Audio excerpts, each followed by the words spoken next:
questions in between clips, and you can ask him anything. This man is tough. So ask him the hard questions, he will smoke you. And ladies and gentlemen, Todd Standing. Good day. Wow, so many people here. So I really, get this. So we're actually live too. So I had a colleague of mine's in Egypt, and he said, I'm going to leave Egypt. I'm going to come down for the show. I'm like, no, you're not. I'll just do it live. Shut up. So, because Egypt was awesome. Okay, so that works. We can see me. So yeah, we're going to play clips. So I have, so video 1, just, I don't really have access to it, just a Sasquatch shaking a tree. That's really, really old stuff. Video 2 and 3 we'll do today. I'll stop at questions, and then 4, 5, 6, all the way up to video. So in my movie, you stop to video 8. That's the Kubota, the black, really dark-faced Sasquatch is super pissed off at me, looking down, blinking really fast.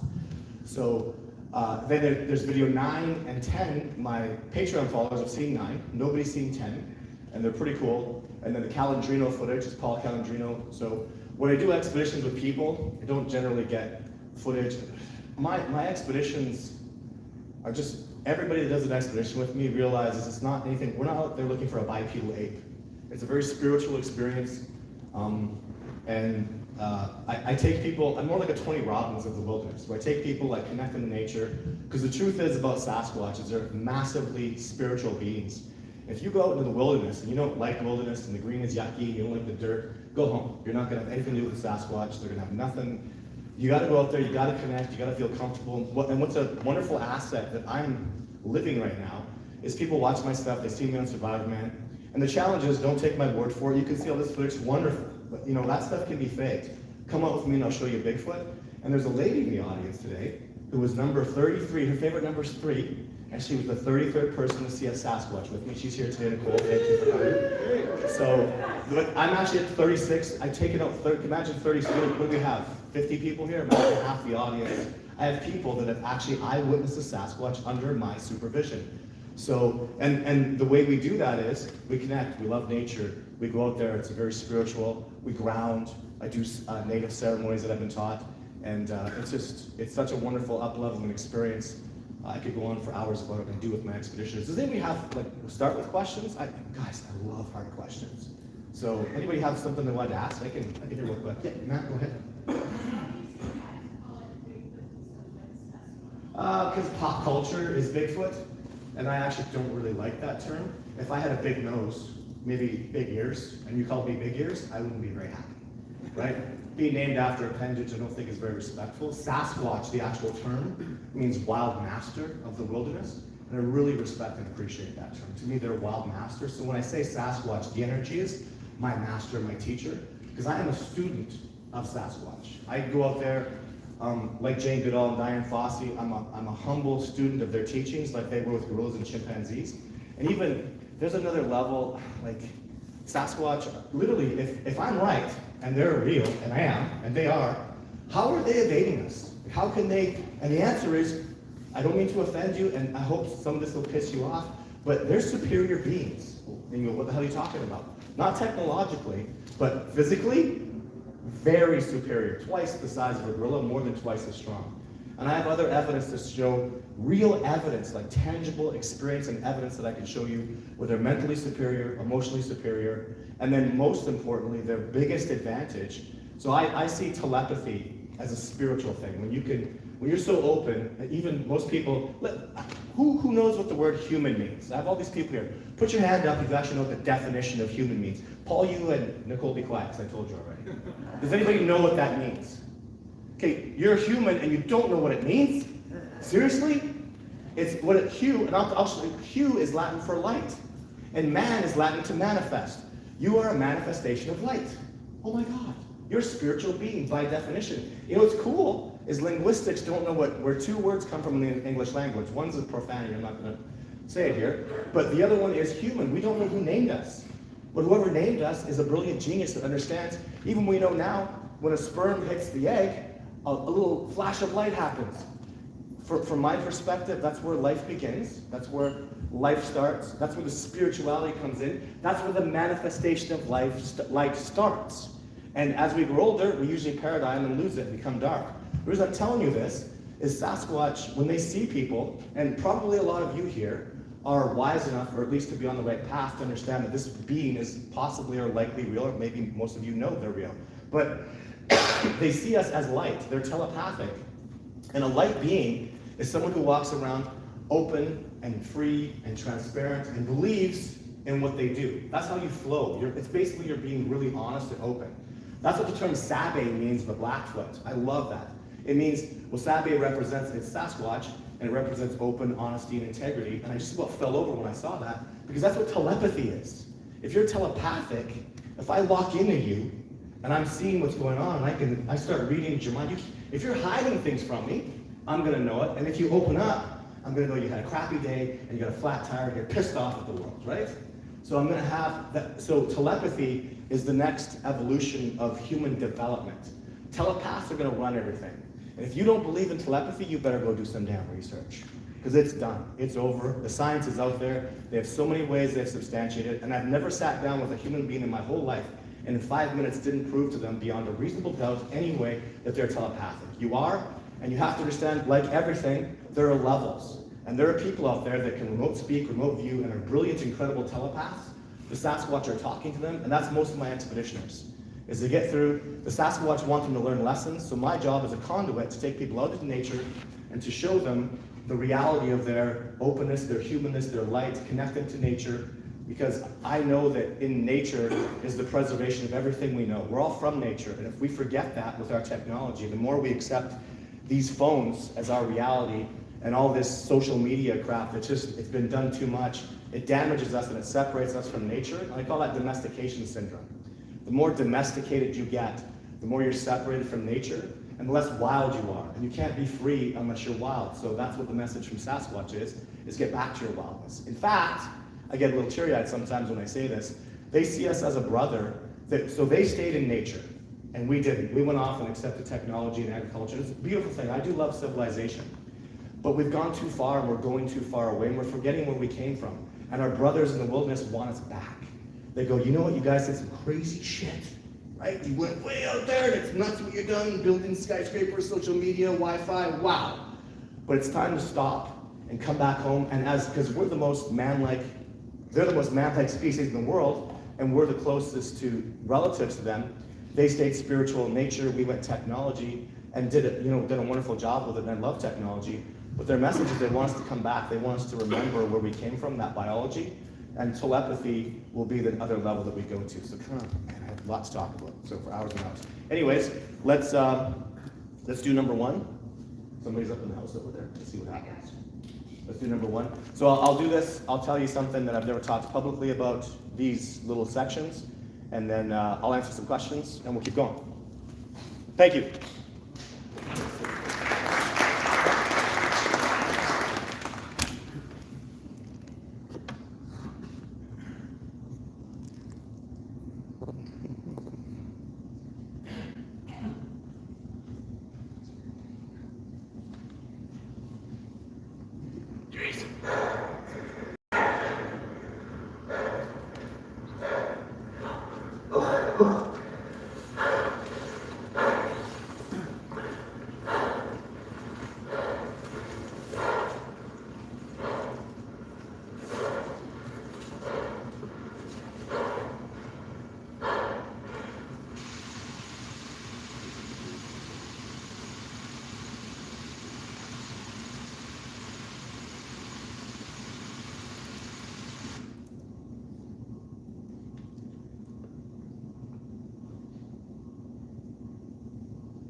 Okay, so that.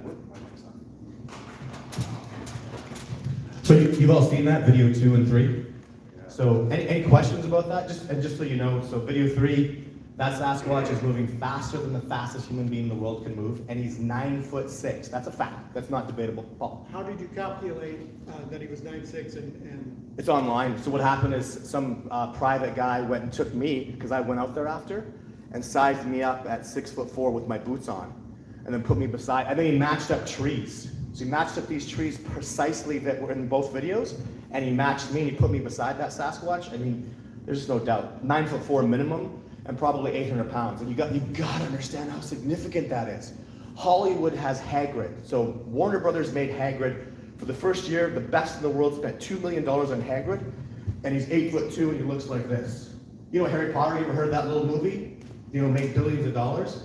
By the last episode, Hagrid's kind of moving a little bit, but he doesn't look good. He's certainly not running up a goddamn slope and through the bush, right? And he's not 9'4". They literally couldn't do, they were supposed to make him 8'6". They're like 8'2" is max. He looks ridiculous after that. How do the best Hollywood special effects makeup artists in the world not do what little Todd Stanley did up in the bush running up? He can't, it's not possible, it's preposterous. If you look at that footage and you go, that's not a bear, it's not an ostrich, I mean, it's clearly moving on 2 feet. It's 9'4", it's 900 pounds. No man can run that fast.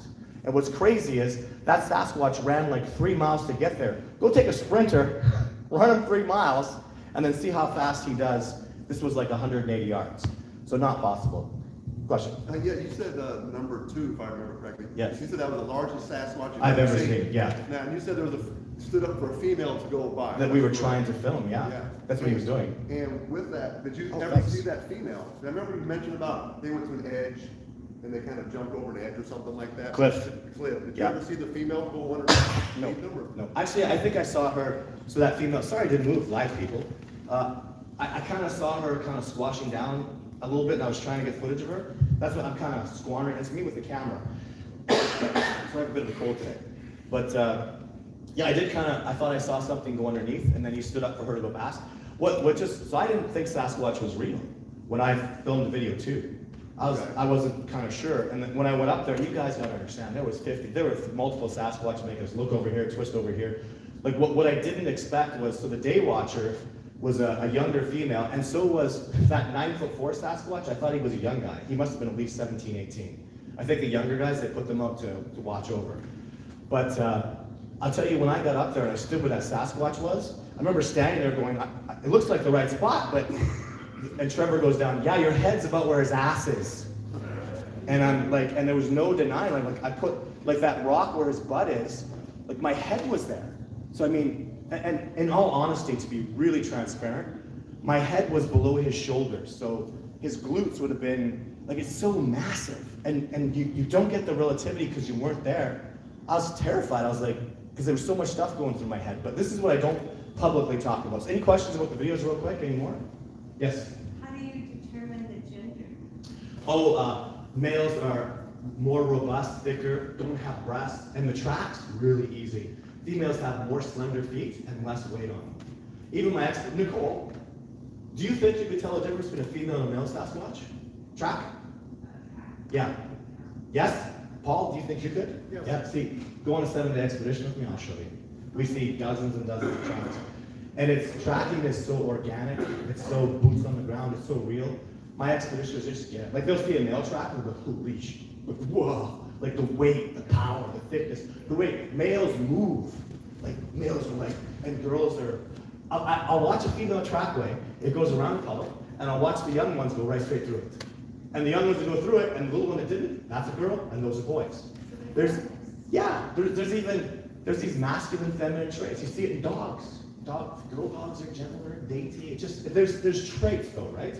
Besides the physiological, obvious, the Patty footage, like Patty track, what is she? She's like 16 inches. And then Belgium walks around with those 17 and a half male ones. It's not just that males are bigger and wider, it's heavier and harder in the movements. Like you just, and then the other thing too is, we talk a lot, like energy really matters, guys. And trackers, I'll tell you a little secret. You know those old Indians? They track anywhere. And they could track on cement, and you know what they're actually doing is, so this is all about telepathy. So, you know those particles, those scent particles that dogs can smell? The native people were so hypersensitive to any particle energy, if you watch them, they're using their left hand, they're following the particles of energy, just like a dog follows scent particles. That, people used to have that ability, and some human beings, I could kind of do that. And I'll tell you, you want to shock somebody? When a person I'm on expedition with finds their own trackway, I know the Sasquatch left them that trackway. I get them to take their shoes off and put their footprint in fresh Sasquatch energy. I have never seen an expeditioner not just be like, oh my God, what's happening? Like, you can just feel it. It's so powerful because they're such spiritual beings, and that energy has a frequency that matches the expeditioner. There's so many layers. I hope I'm not losing people because they get a little woo sometimes, but these are, it's not hard for you to understand. You know, dogs smell scent particles and they follow. We all go, yeah, that happens. Well, even we know, as an example, when a dog's following a pathway of a fox, so the dogs will go woo, woo, woo, woo. They're on the trail, right? But when they get to the spot where the fox was freaking out, the fox went, oh, the dogs are on me. Suddenly the dogs go, hey, yeah, yeah, yeah. They get higher. How do they know that the fox is aware of them at that point? It's because in the scent particles, the dogs can sense the energy of the fox. The fox is in emergency mode now. And if the dogs can sense the energy, why can't people? Why can't humans? And the answer is we totally can. And that's what those old natives are doing. If you look at every picture, when they're tracking, you see them doing this with their hand. It's a sensor. It's like, where's that energy? It's over here. And they will follow footprints, but if there's 50 yards with no track, they'll just follow that energy and then just keep moving in place. So this is really, energy and frequencies is massively how Sasquatch are superior to us, and they can use those things to evade us. Yes? Me? Yeah. Oh, so many, I don't even. Paul, how many tracks did you see on the expedition? I couldn't count. Yeah. So I on my videos I have them and stuff. But the video never does it justice. People send me pictures of tracks. I can't say nothing because I don't feel the energy. I'm not there. It has to be organic. I'm so boots on the ground. A picture is a flat, dead thing to me, and people can lie and cheat. And there's so many people that are deceptive. I just need to be there, and I'm always going to be so incredibly, massively boots on the ground. A picture doesn't mean much to me, so I wouldn't even. But just watch my videos on YouTube. Yeah, go ahead. Who's making the noise in the movie? Probably me. Just over there behind the trees. That's Trevor. And then I go, I know that's you breathing. oh yeah, we just ran about a mile and a half. Like busted our ass. We were running a mile and a half. That sat through an open flat area. That Sasquatch had to run about 3 miles through massive terrain. He was there before us. Yeah. That's how fast they were. So you're panting. Yeah, and also, I'm freaking terrified because I saw that Sasquatch. I was. So I'll end with what you're asking me right now. So what people don't know, so day 3 I filmed video 2. Day 4, we were out in the wilderness, and then day 5 I filmed video 3. Day 4 was the day that I started to go, the species is probably real, there's something going on here. So this is what happened. So we just filmed video 2, which is amazing. I'm starting to think maybe Sasquatch are real. I'm in this little blue tent, way out in the middle of nowhere. This is all Montana. Those are Montana Sasquatch, by the way, video 2 and 3. So I'm in this tent, and I got these 2 guys beside me, and I'm in the middle. And I close my eyes, it's pitch black. I can't even see my hand in front of my face. And I close my eyes, and I open my eyes. I can't figure out if my eyes are open or closed. And I'm seeing the tent from outside where we are at night in this strange vision. It doesn't make any sense to me. So I just hold the position. I go, I don't know what's going on here. And I feel excitement, like curiosity. I feel this emotion. This is very important. So, and I look at it. This vision is getting closer to the tent. It's moving up to it. I'm going, what the hell's going on? I'm starting to kind of freak out because I feel emotion. And I think I can hear something outside the tent moving. And then I see this freaking massive hand. And I feel that curiosity. Oh, the hand wants to touch the tent. And I'm trying to figure out, is this in my head? What the hell's going on? It's telepathy. He's mind speaking to me. He's in my head. This is really happening. And I figured that out. I have goosebumps right now just thinking about it. I figured out something was going on when I saw the hand touch the tent, and then he slid his hand, and with my ears I heard down the tent.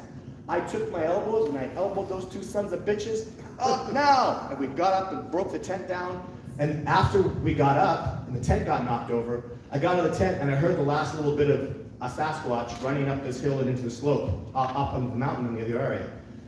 That was my first mind speak. And there's so much more that happened than that. It was overwhelming to me. I was getting cognitive dissonance. My neural pathways were blowing out of my head because I knew Sasquatch wasn't real 5 days ago, and now what the hell's going on? All this stuff's happening. So I'm starting to think Sasquatch are real, and I'm terrified. So back to you. So when we got to that spot, and Trevor and Michael, who had planned all this, these are Sasquatch researchers legit. I was like the skeptic. So when I get there, Trevor's a little ahead of me, and he saw Video 3 Sasquatch come out of the bush and stop at those trees, because we were hoping he was going to come across the creek, and I saw it too, but I lied. When I got there, he said, there he is, behind the trees, and I went, I got nothing. Oh, I could see him. And I'm like, I'm ready. This is, in my head, no word of a lie. I'm going to drop that goddamn camera and run for my freaking life if that thing comes towards the creek. He didn't though, did he? He went the opposite way. And you hear me do this. That's okay, you don't have to run. I'm like, run. No, he's moving away. In my head, I made a deal. If he runs towards me, I'm out of here, screw you guys, I'm gonna hit the truck and you guys are walking home, I don't care. But he went the other way, so what did I do? So this is my thinking. So people think, oh, you're so brave. No, I'm crapping my pants. Terrified, and I'm watching this Sasquatch move, I'm keeping it together. I get the footage, and the footage is done. And so Trevor, after the footage is done recording, Trevor goes, okay, so we're gonna go up and do this. I go, listen to me very carefully. You know I have the truck, and I'm a better fighter. I'm gonna whoop your bitch ass. We're going home now. I'm so goddamn scared. I can't believe what I just saw there. And I learned something that day too. So I'm terrified. He went home, we all left. It was cool, I got the footage. And then I had to get over the cognitive dissonance that Sasquatch is actually real. And I went through this whole process. But, what was I gonna say a second ago? It was amazing to me how after I had seen Sasquatch and I knew they were real, that if I would have taken a lie detector test, I would have failed it. Because I knew it was real logically and truthfully in my mind, but I couldn't get over the cognitive dissonance in my head. It took me years to get over that. And I see that with expeditioners, sometimes very quickly, like with Nicole. Nicole saw a Sasquatch, and then she's trying to doubt herself. She's trying to figure out ways, even when you went over, you weren't sure you saw a Sasquatch. And I was like, girl, there's tracks on the ground here, right? So I was able to guide her through, and even people will see a Sasquatch on expedition with me. Like my lady, my girlfriend Ashley, she saw a Sasquatch, and then 3 months later she's going, well, I'm not so sure. And I had to sit down with her and go, holy crap, girl. Okay, you saw a bear. She'll get mad. I didn't see a bear. I know what a bear looks like. Okay, you're in the middle of nowhere. You saw a man in a suit. She goes, don't be stupid. That's ridiculous. I got a house for the throat. Oh, I appreciate that. Thank you. So I go through this whole process with her, and at the end of it, she's realizing, yes, I did see a freaking Sasquatch. And it's just this cognitive dissonance that people go through. And I'm telling this to all you because if a lot of you are out there and know that Sasquatch is real, and you deal with that on a regular basis, people that just have this cognitive dissonance, they literally have neural pathways in their brain that won't allow them to accept the reality of the species because it's such a miracle that they exist. And we have to be calm with that, knowing that it is hard, and it was hard for me. I'll never forget that first time that I have that horrible cognitive dissonance. And we have to be respectful because I do want this discovery process to come through, and it matters to me. That's why I'm here today. It matters to me that this information gets out there and people realize the reality of the species. So any questions before I go to the next sequence? Yes? I was hoping you could share a little bit about your interaction with the agencies at the federal levels, both the Canadian and the U.S. governments on this topic. In general, your assessment of their approach and a summary, if you will, of the legal aspects of what. Excellent. What a freaking awesome question. I love that question. So she asked about what legally and federally, what I've had to deal with. So what people don't know is that before I ever went public, I went with video 2 and 3 to Fish and Wildlife in Montana, in Alberta, in British Columbia, and in Washington State. And I walked into those offices with this and I said, look at this video footage I have. I will show you a Sasquatch. I'll show you the reality of the species. Every single one of them entirely, completely rejected me. No one ever took me seriously. I went up into the higher ups and they gave me all this crap and taught me things legally that really made me unhappy. Because you could kill a Sasquatch. Because there's, like, an example I was given is, crows are legal and crows are known an existing species. But there's no law that says you can't kill crows. So you can go shoot crows all day long, and Fish and Wildlife can watch you. As long as you legally have the gun, you can murder crows, because there's no law saying you can't kill a crow. So the same could be said about Sasquatch. If a Fish and Wildlife officer sees you pull out a gun, it's legal, and you blow a Sasquatch into bits, take its body, he can't stop you, because there's no law saying you have to wear a seatbelt. Because if you have that law, then you have to wear it. Without the law, in the absence of it, there's no real legal protection for anything. That's why I worked for legal species protection and recognition in Canada and also in California. I started that ball rolling. And the only reason those court cases stopped is I just had to learn lessons. So that's sort of the legal background to it, and more use of federally I've explained. You had a really good question. Have you had any interactions with the U.S. Fish and Wildlife Service? Yeah, absolutely, tons. Just told, I'm totally rejected by the higher ups. Through on grassroots, oh man, I got connections with people. Like off the record, I have massive amounts of grassroots connections. But on the higher ups, like in Banff, long story, this particular wildlife officer, I proved to him Sasquatch was real. He did these studies that were amazing about elk, and the Sasquatch were harvesting them. But he had all these incredible theories, then he came back and realized the species was real. And then he had an incident, so on the Trans-Canada Highway, in the winter, a Sasquatch went right across. So people say, why do we never see them? Well, 40 people stopped their vehicles, got out of their vehicles, as a Sasquatch jumped across the highway, ran, they all stopped, ran to the other side, jumped the fence, and left a trackway in the snow up the hills. Fish and Wildlife was called, everything was, 40 people. Nobody had any decent footage, but they were standing there, and then people were talking. I just thought, friggin' Sasquatch, right? All this happened, and then he shows up and does an official legitimate report where he says, a bipedal hominid of unknown, he does it all scientifically. They reject it and threaten to fire him. And he says, what do you want me to do? So he says, well, here's 2 months ago, another report. And the report is preposterously done. It's, what he had to do is say a crazy drunk guy wearing a fur coat and giant sandals jumped across the thing and ran up the road. He had to rewrite that report or get fired. Like that, his job was going to be done. So he wrote the report properly. He's part of the system. And that's what the higher-ups want, is no discussion about it. There is no such thing as Sasquatch. And this will blow your mind. This is the coolest thing.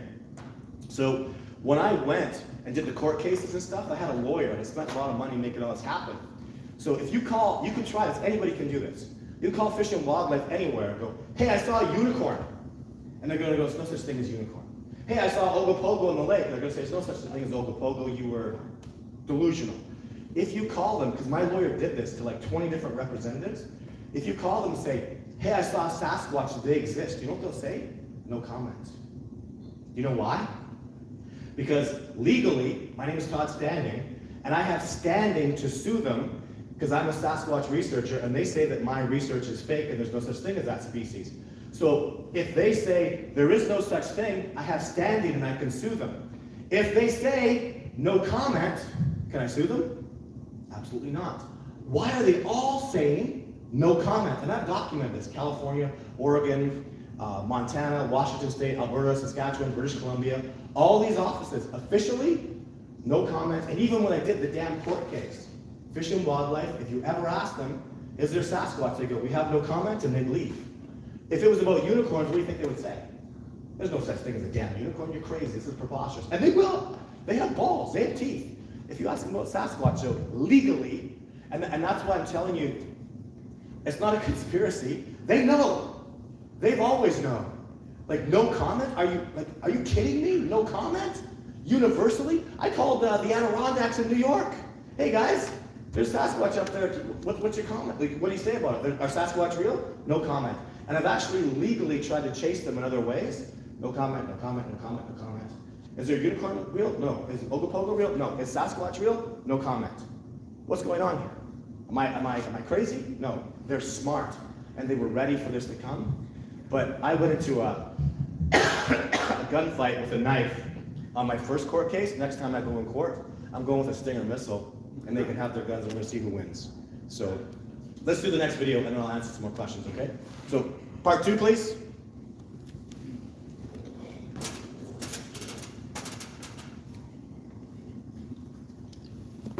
Well, of course, the thing that most piqued my interest and curiosity and motivated me to come and spend this time with Todd was the extraordinary videos. I still am very interested to learn more and see more relating to these extraordinary videos. Because if indeed they are clearly some of the most astounding photos of Sasquatch in existence.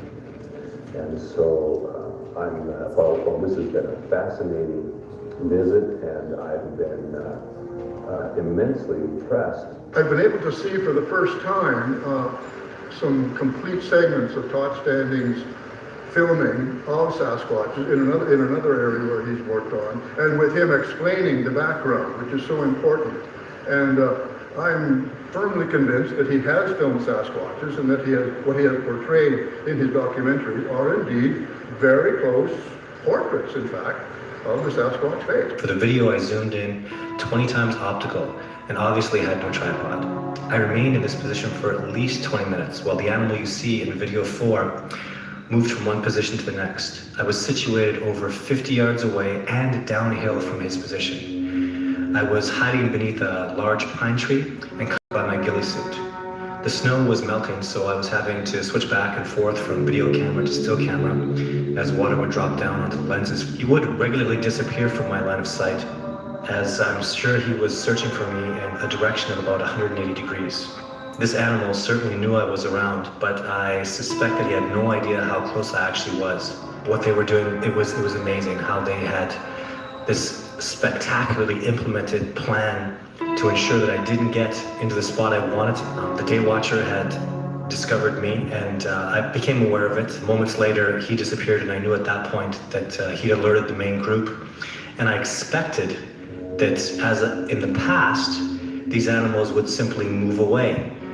This group is entirely different from the previous group I was studying Sylvanic. Previously, they would become aware of us, they would simply move away and really have virtually no interaction with us after that. This species, I would say, based on where they are, because the region that they inhabit is overlooking an area where hunters hunt and kill. They see men with guns all the time from their high points up in the mountains. They stand their ground. These guys don't back away, they don't run away. They stand their ground, and they push me out. This has been a big reality check for me. Like I said earlier, in the previous expedition that I was on last year in August, when I was tremendously successful, I lost my video camera because they actually threw stones and logs and branches at me to the point where it injured me. For the next 3 days, as I returned to base camp, this group of Sasquatch harassed me relentlessly. So here are the spring 2011 photographs. I'll start out with this one. A photograph I'm still very proud of, but obviously doesn't show a whole lot. If it was all that I got, it would have never been proven as Bigfoot. Here's one of the photographs. This looks like an artist's drawing, but it's not. It's actually a photograph. I just had to crank up the contrast and brightness and saturation so you could have a good look and see his eyes and his nose and his fur and everything that's there. And you'll obviously see it's the same animal as this guy is. He's a day watcher. This one, there was some sun coming through the trees, and you can see how it's sort of lit up the front of his face. Now we'll go into the videos, and the videos are all, again, of this same exact day watcher. So we start out with this one. All we'll be able to see here is an eyeball. Actually, his whole body's there. His shoulders, everything. You can see his eye right there in the middle of the screen. I'll highlight that for you again in a second. But there it is, it's highlighted, so you can see his eye, and if you actually watch in the previous one a little bit, you can see it blink as well. Now, obviously this one and the video to follow, this one that we're watching right here where he's in the bottom right hand side, really not significant evidence at all. This illustrates actually, if anything else, how much of a difficult time I was having getting my focus. I'm trying to focus through, half a dozen trees and branches, and again, if this is all the evidence that I had, it really wouldn't have been worth anything. You can barely see him moving there. At this point, obviously, you could even argue that was probably a bear. You can see dark fur and the lighter color in his face. On this one, it's getting pretty definitive. You can really see a nose and lips on the bottom left-hand side. You can see a little bit of movement out of him. And just amazing to me how well camouflaged his whole body and all of him was. This is the one that was released to media. When I released this video still to the media, I gave him a blurry one. I gave him about, the video still I gave him was right about here. And as you can see here, crystal clear. You can even see an insect fly up off him, so a really clear shot. This one I had to really crank up on the brightness and the saturation. There's an eye blink for you, but again, the same animal as you're seeing in all these videos. I will slow it down a little bit for those of you who missed the eye blink. You can see his head moving there really slowly as well. But again, I'll slow down for the eye blink for those of you who missed it.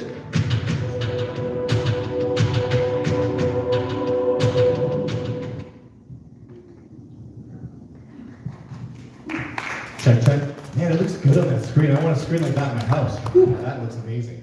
I can't believe people, it blows me away if people think that's whatever, Hollywood special effects. So mistakes, so that audio is like 15, 20 years old. I say fur, they don't have fur, they have hair. And I call Jane a him, it's a her. That's the first, that was video for that female. So if you have a question about that, that's it. Paul? No, camera. Oh, right. Keep reminding me, please. There's probably like 1,000 people watching me on that right now, and I'm like, not doing a good job. Questions? Yes?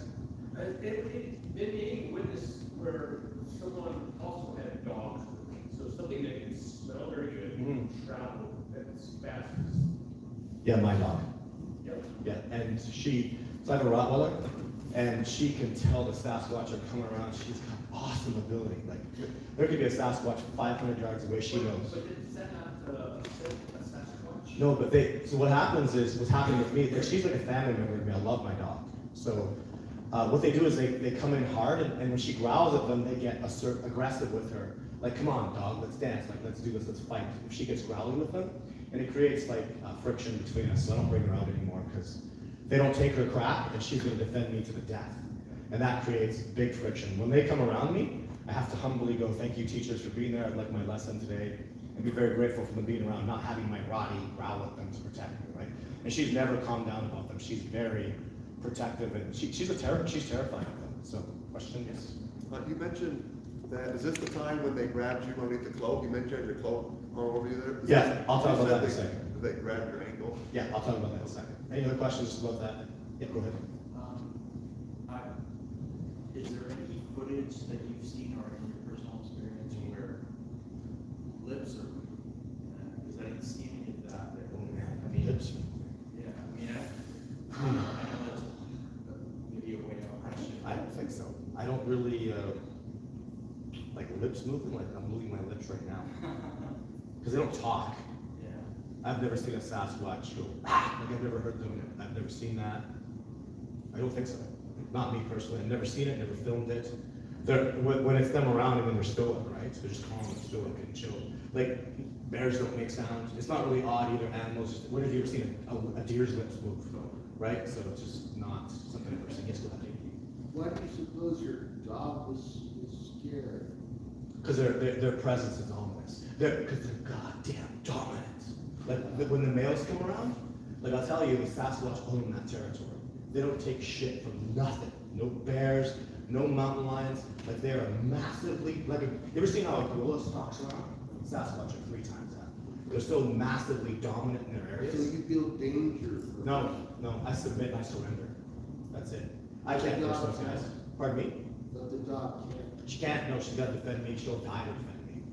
So, and I can't teach her out of that. That's her instinct. I guess a dog could be something. Yes, the absolute massive fear that they'll bring on, like that they want submission. So my dog, you know, dogs submit, they get on their side, submit. She won't do that to them. She's like, I'm gonna die to protect my master.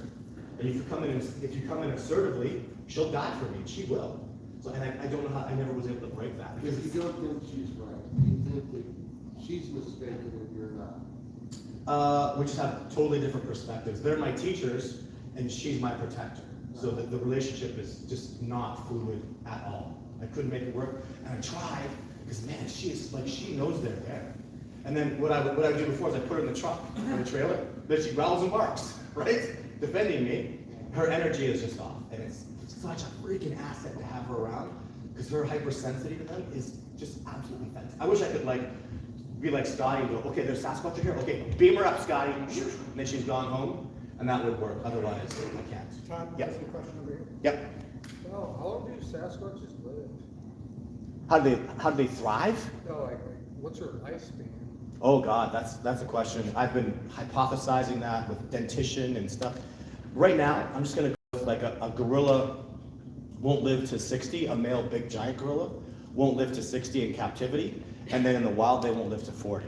So let's give them credit, let's say they make it to 60, and that would be, but there are native people that tell me they live like 100 years, and I find that to be preposterous.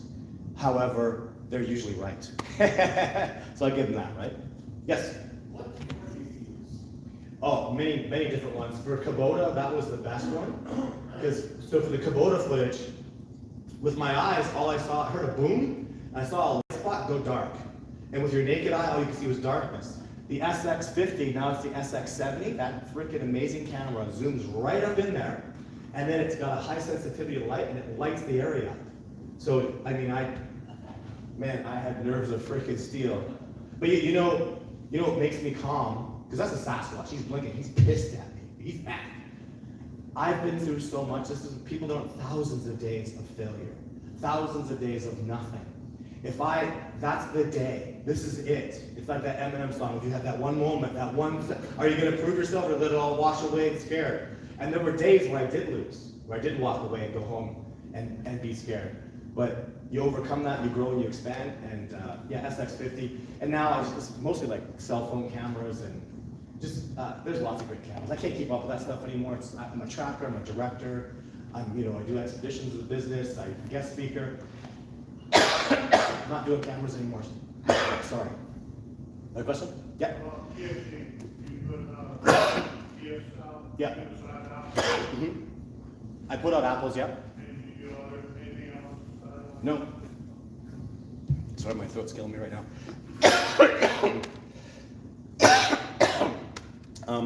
Nothing else has worked. I put up watermelons, the bears take them, causes me trouble. Oranges don't work. I've tried different things. I put up berries that I picked. They don't seem to like that. There's something special about the apples and the way we do it. And it's really come down to like a lesson that just has blown me the hell away. Because it's all about energy. The people, if you go put out energy and they like Paul and they don't like Doug, they'll take Paul's apples. How the hell do they know? And then I saw one of my expeditioners, James Penner, a close friend of mine, he put up an apple and he said, I'm gonna put this apple up here because they're gonna have to leave a track. So he did it with bad energy. He did it, put out a gift with thought of reward, not just a gift with a good open heart. And they took all the apples and left James on it. James, they did it, bugger, and I knew they were gonna do that to you, right? So it's really, even this goes into what creates a successful expeditioner, because that's a business I have now. What time of year, what's the best thing to do? The answer is it's the person. They have to be really open, very special, like a beautiful, wonderful, amazing, strong, masculine, or feminine. If you're powerful in your true nature, you'll win. And I won't have nothing to do with it. The Sasquatch will separate you, they'll come and get you. You can't believe that when Nicole saw Sasquatch, it was Todd Standing, her husband John, Nicole, Amy, and Ashley. And it was just, they just wanted Nicole, and we all knew it. There was something special about what was going on specifically with Cole. And Ashley is amazing. John's a super cool guy. And Amy was phenomenal. Wasn't she cool?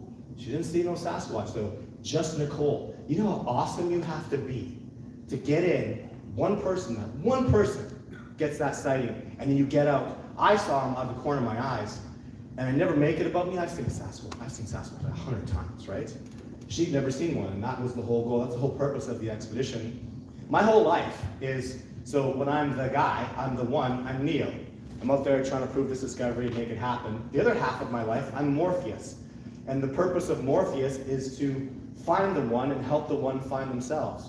So when I'm Morpheus with Nicole. And you see that, right? It's not about me. It's about them, it's about up-leveling them and teaching what I've learned and passing on the knowledge that even the Sasquatch have given me. And then there are times, though, even in a moment where, let's say something's happened in the bush, and if it has to be Neo, I'll go do it and step into it. And they're the teachers that get me that. Like Paul was there a day. We just talked about this. Okay. So I'm out there. We're out in this crazy, awesome old growth forest, and a Sasquatch comes out from behind. I've got, I shouldn't even say their names. I'm going to say Bob and Doug, right? Because it's going to be hurtful. And I got Paul over here. And I'm with Ashley, and this Sasquatch is coming right out. Like he's just walking, we see him. I look over, Paul, you had a sighting that day, didn't you? I heard those footsteps. Oh, okay, you heard the footsteps. But anyways, Paul was cohesive enough to look over and go, my God, there's something over there. And I guess he didn't have a good view. I could see the Sasquatch.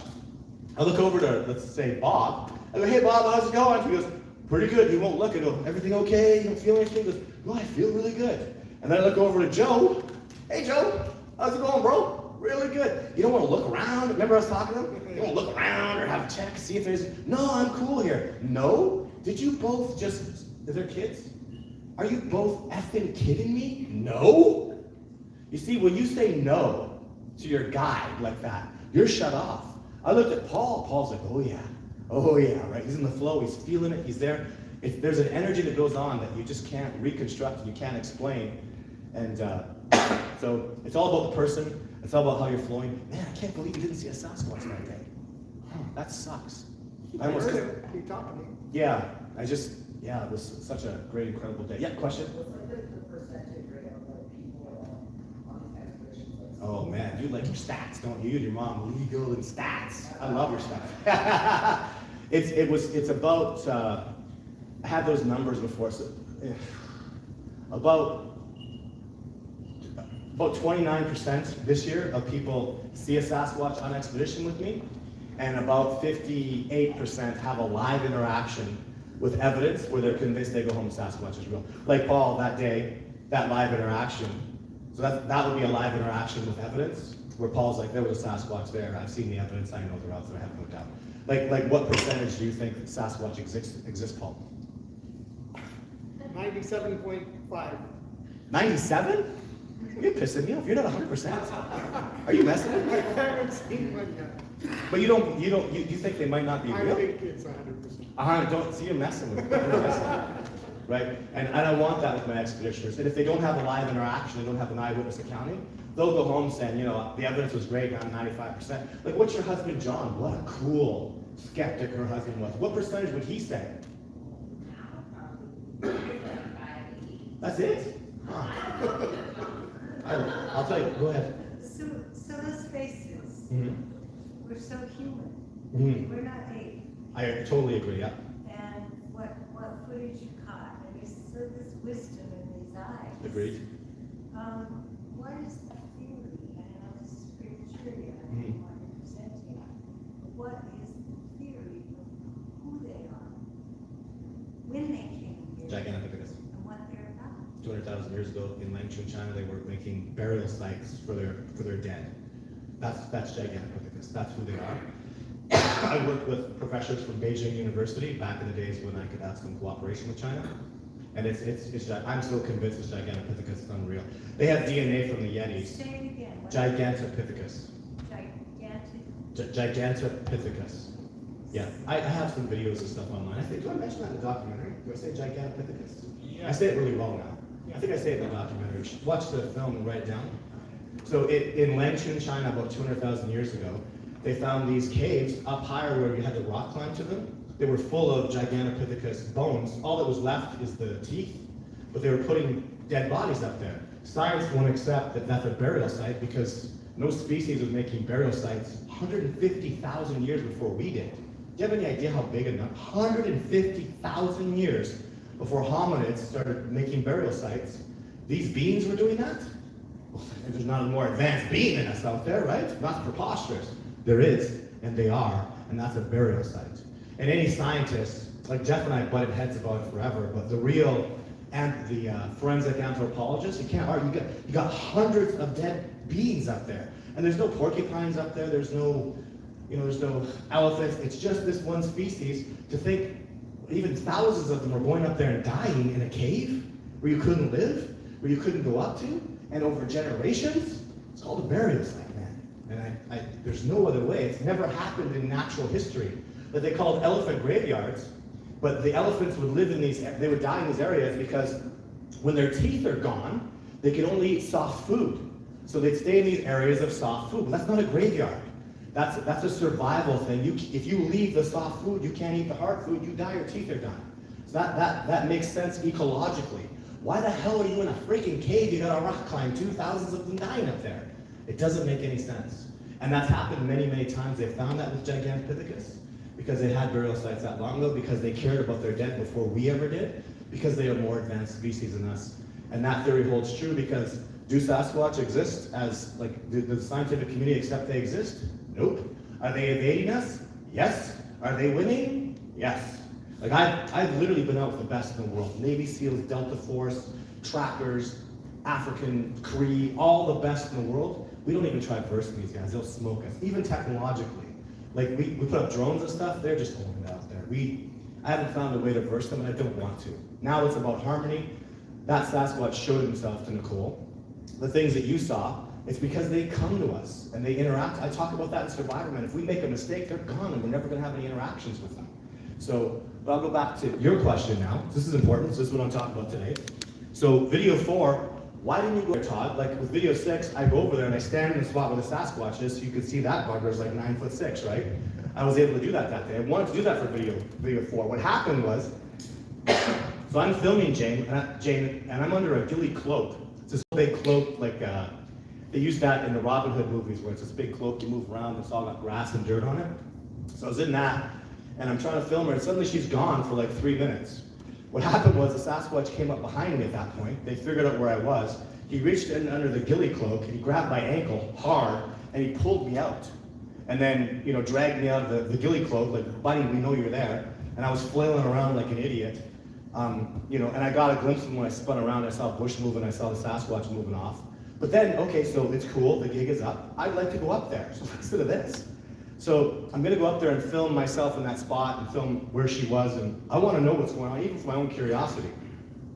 So I go up there, and suddenly from behind, a rock hits me, and just below, right there, ooh, man. A rock hit me just below my glute in my hamstring, so hard like a bullet, it drops, and I hit the ground. So a rock comes whipping through the bush, it hits me in the back here. I go down the ground, I'm wailing for like 20 minutes, it's hurt, big bruise, I get up, I'm limping, it hurts. I wonder why they threw a rock at me. Remember, I'm pretty stupid. I'm ignorant, right? I don't know what that's going on. So dummy goes, I still want to go up there. So I limp over a couple steps. A boulder this big whips past my head by an inch and explodes on the mountain in front of me. That would have killed me. That just missed my head by an inch. I think he's trying to tell me something. I think he says I'm moving in the wrong direction. I'll tell you, I don't give a shit how brave you think you are. When you see a boulder as big as a basketball whip past your head, and literally one of the pieces of debris got stuck in my face because when it hit that mountain, it just exploded in debris, and a piece hit me in the face, and I'm like, wow, that hurts. Except I wouldn't have a head if it was 5 inches that way. So at that point, you know, I was like, I think they're trying to tell me to leave. So I did, I turned around and left. After that left, and there was whooping and growling and stuff going on. How did you keep your composure when something grabbed your I ankle wasn't. and you pulled it? Well, I chilled out for a while. I laid there and I was like, what's going on? Woohoo! Remember, I have all the time in the freaking world, right? I don't give, like, the sun's up for like 9 more hours. I'm happy as a clam there. So I kind of calmed down. I do love nature and I love the wilderness and I get some serenity and I go, okay, well, I have a job to do. I'm gonna go do my job. And I really, before I go out there, I have a mindset that I have to adhere to. I have rules. If I do this, I have to do that. Like my rule is, we'll talk about this a little later, if I see a Sasquatch, I don't care how scared I am, I have to move forward. I will move forward until I can touch him. I will walk right up to him. That's an absolute rule. If he's gonna beat my ass, it doesn't matter. And if I can't do that, I gotta go back to pasteurizing milk in the dairy. So, and when you have those, so when you're in a panic mode, the military teaches you this, when you're in an absolute panic mode, you've got to have that, what's getting me through this? What is it? I never ever forget. And never forget, you have to move forward, you have to keep filming them no matter what. That's, and again, like Jeff Meldrum, if you're not going to do that, go pasteurize milk, go be a paramedic, go do whatever you're doing before. You're not cut out for this. So that's just a mindset that you have to have when you go through that process, right? And remember what I went through to get there? Like you're an adult man. You have to work and earn, and you got the time off work, and you failed 4 times. You're finally here. Are you gonna quit? Like after all that you did, it's like, this is the finishing thing. This is your Mona Lisa. Just get your ass over there and do it. Are you gonna walk away and quit? No, you're gonna be like, man, because I didn't just go out there once and go, hey, there's a Sasquatch, and I filmed him. People that say stuff like that, oh my God, I just don't even know. Like, I spent thousands of days in the backcountry, and you could see it. When I go out with you, I know the trees, the animals, the terrain. I've been there. It's research because I've been here 15 times. I go to the top of the mountain with Radiant. So imagine we're at the top of this mountain, goddamn hella middle of nowhere with Survivor Man. And he goes, "This is a great cliff." But he goes, "There's cliffs all over." He goes, "I would like that one." I go, "Pull out your binoculars." He goes, "What? Just do it." And so I have these little silver tins I put food in, and I make a very specific little rock thing. He looks over. What the hell? I see your silver tins. Yeah, I was up there. That was like 5 years ago. Oh, well, that's a nice one. I go, pull your binoculars. He's like, holy shit, right? Like, I've been on these damn peaks, and people that go out with me like, dude, you're a lunatic. How did you get up there? This is years and years of work. So when I'm pressed for the time, you know how many mountains I had to climb? You know how many failures I had to go through? I'm going to freaking get that footage. I'm going to do what I have to do, unless my life is at risk. When it's like, a boulder just exploded and my head's gonna come off my shoulders, okay, that's like, I gotta go home, my daughter, my son, and my family, my people need me. So if I'm gonna die, then I stop. That's a rule too, right? Everybody got that rule. If I'm Well, gonna that's die, like I'm not gonna. when you lit the flares, you were hollering. Yeah, I hate that day. I don't even like watching that footage, it just pisses me off. Because I was like going through shock and I was mentally screwed up. I hadn't slept for days, I hadn't been eating. And I just wanted to go home at that point. I was ready to just say, fuck Sasquatch research, right? I'm like done. And that was a long time ago. Sorry, I said a swear word. I'm not supposed to do that. You didn't hear that. Earmuffs. Earmuffs. 14's too young. Okay, next video, please.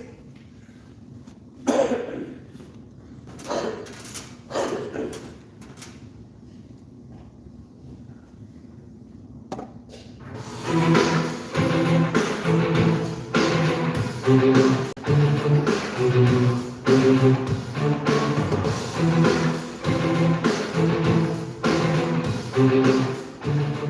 the winter of 2012, after 5 days and 4 nights pursuing a group of Sasquatch, in temperatures dropping below -20, I was able to film an altercation between myself and 3 other Sasquatch.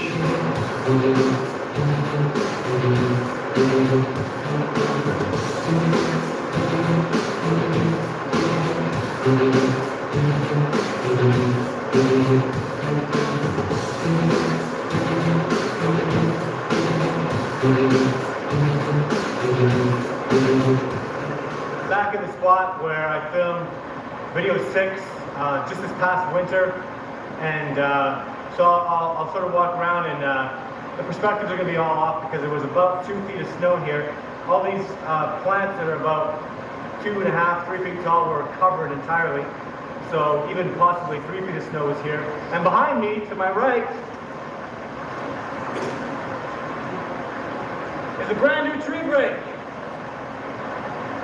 Now this is where it all started. I was sleeping here, and they were up what is about 10 yards above me. So I was sleeping in this spot, approximately, somewhere around here. And when I woke up, I looked up, and there were 3 of them standing above me. So from this position, I reached for my camera. As soon as I did that, one kicked snow at me and the other 2 took off. And up there is the main trail. So one went this way. So when I went back up there, I saw his tracks. And I knew that this direction was back to that gorge. So this is where I started to follow. And the track started over here. And I just followed them all the way in. It's -15, there's about 3 feet of snow, and I just had a confrontation with 3 different Sasquatch. One of the Sasquatch of which has taken off into an area that I'm following right now. I'm following this trackway, I'm dog tracking it as I call it. I'm about 15 yards away from it. You never follow the track of a wild animal, especially when it's this fresh. So the whole backstory about what's transpired, this is days worth of work coming to a culmination right here and now. A whole bunch of things are about to happen. First of all, we're walking up on a Sasquatch. There's a trackway again, and you can see I'm zooming in on it. I've got a night light or an infrared light. That's the only reason my camera can see anything right now. It's pitch black, and I'm about to walk up on a Sasquatch that you can see right now in the middle of the screen. But more importantly, you're going to hear another Sasquatch make itself well known to me off to the right now.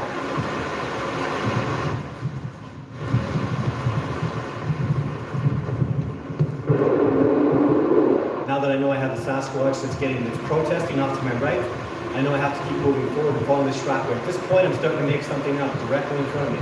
Again, now I can hear a Sasquatch moving up on me to my right, just stepping in the snow.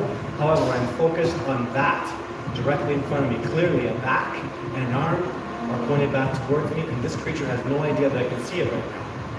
The reason I know it's there is I've seen the trackway, and that is standing out to me like a sore thumb. There's tracks. There's some very large, enormous object. So I'm going to proceed forward as I always do. So I'm getting a little nervous right now.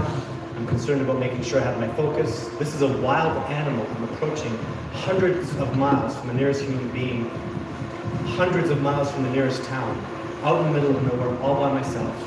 That's a Sasquatch. I'm trying to get my focus. My equipment has been out in -20 for 4 days.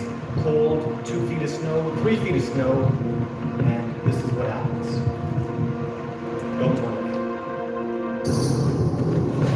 an 80-pound log just took me out. From the third Sasquatch, I had no idea it was there. It was off to my left.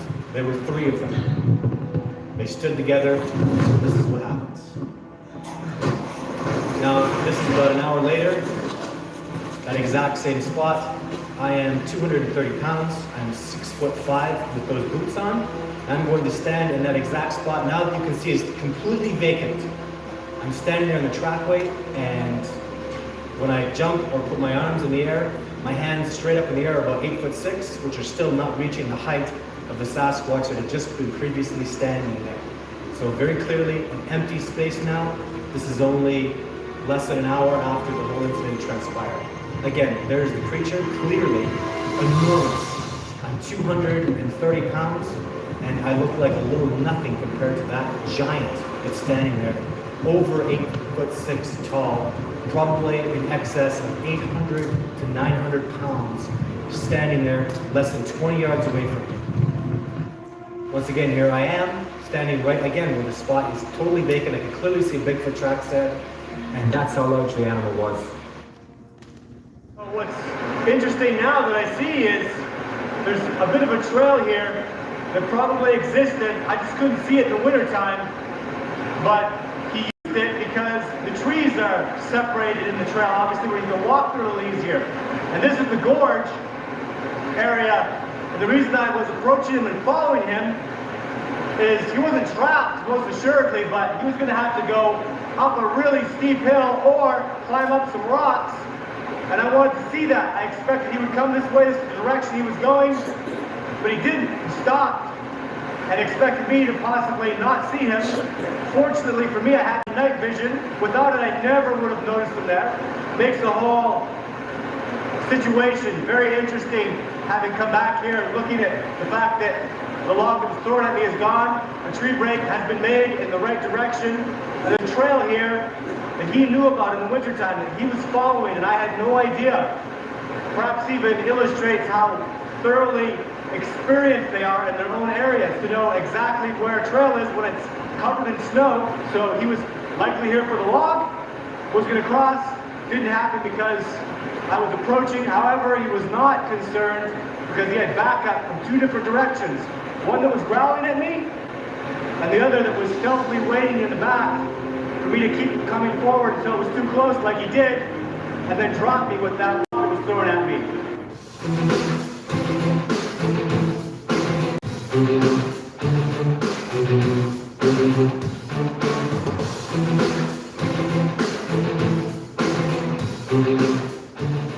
In the winter of 2012, after 5 days and 4 nights pursuing a group of Sasquatch, So you were asking just a minute ago, thank you, about the moving forward. I love talking about this. I mean, how brave and all this kind of stuff. Sure. I'll tell you, when that log, my shoulder still hurts. I need surgery on this thing. You're over there doing And your oh log, my that God, shoulder that freaking hurt. hurt. That log was huge. I was so happy when that log hit me, because I was like, I gotta keep moving forward. I don't wanna. I gotta keep moving forward. And that log hit me. I hit the ground. I was like, done. Like that's it. Like life's in jeopardy, right? We talked about that and all that to die. So, so I was really like, people say, oh, that's awful. No, it was like a total relief. I felt like just wired up, like, oh my God, because I see. And you know what? He was probably like 15 yards away. He's so damn big, and you just don't get that. When I interviewed Bob Gimlin, I was the first person to ever interview Bob Gimlin who had actually filmed the Sasquatch and seen it. And I'll tell you, when I interviewed him, I wrote something on the bottom of paper, and I put it down and I slid it. I started asking questions, and then I got to it, and I blew his mind. No one that's ever filmed and seen a Sasquatch had ever interviewed him before, and it was just nothing like he'd ever been interviewed. And I said, after you saw the footage, when you came back, what's the first thing that went through your head? He goes, well, I said, that's not the footage. He thought he had multiple videos, because that can't be the Sasquatch that we saw, because you know what he said? It's just too damn small. I go flip up the paper, and it says too small. And he goes, how'd you know that? Because when I came back from every one of these goddamn videos, and I look at that, and people, even you saw my comparison, you guys, like really imagine this, try to imagine this. So I'm jumping out there, right? So his head is higher than I just touched. His shoulders are like that big. Try to imagine something that big. And then moving, it's agile, it's fluid, it moves, it's fast, it's confident. Like it's built for that terrain. It's designed by nature to thrive out there. Like the layers that we gotta talk about. Like when he's moving through that snow, he's just taking steps like it's nothing. Like it's easy for him. So when you see all these things, it's very goddamn intimidating. And I can't even believe, like that camera looks steady. I don't know who was filming that. Maybe it was steady because I was frozen. I was like, frozen.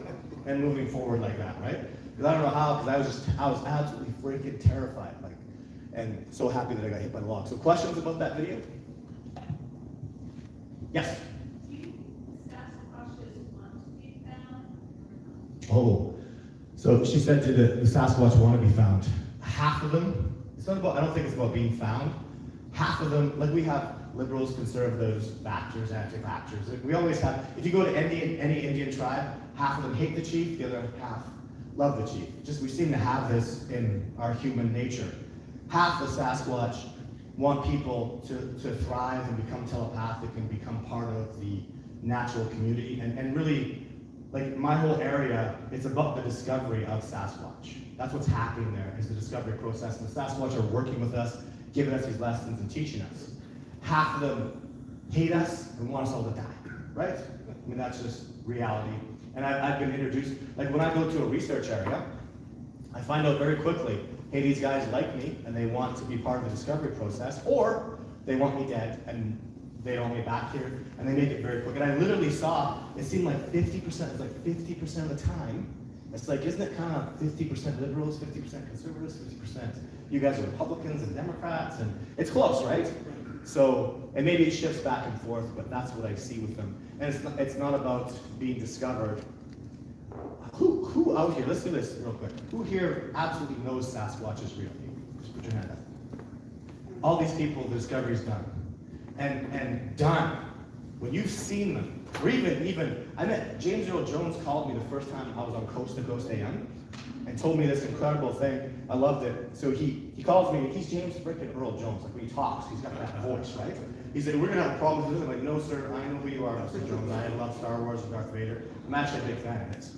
He said, when I was growing up, my grandpa, there was an issue at school where some kid saw a Sasquatch, and me and my people were all bugging him and harassing him. And so my grandpa sat us all down at dinner, and he said, I've seen a Sasquatch and they're real. In this family, we support people that have seen Sasquatch. Understand me? And he said, I tell you, when my grandfather talked, it was like he walked on water. He had that voice. It was like he walked on water.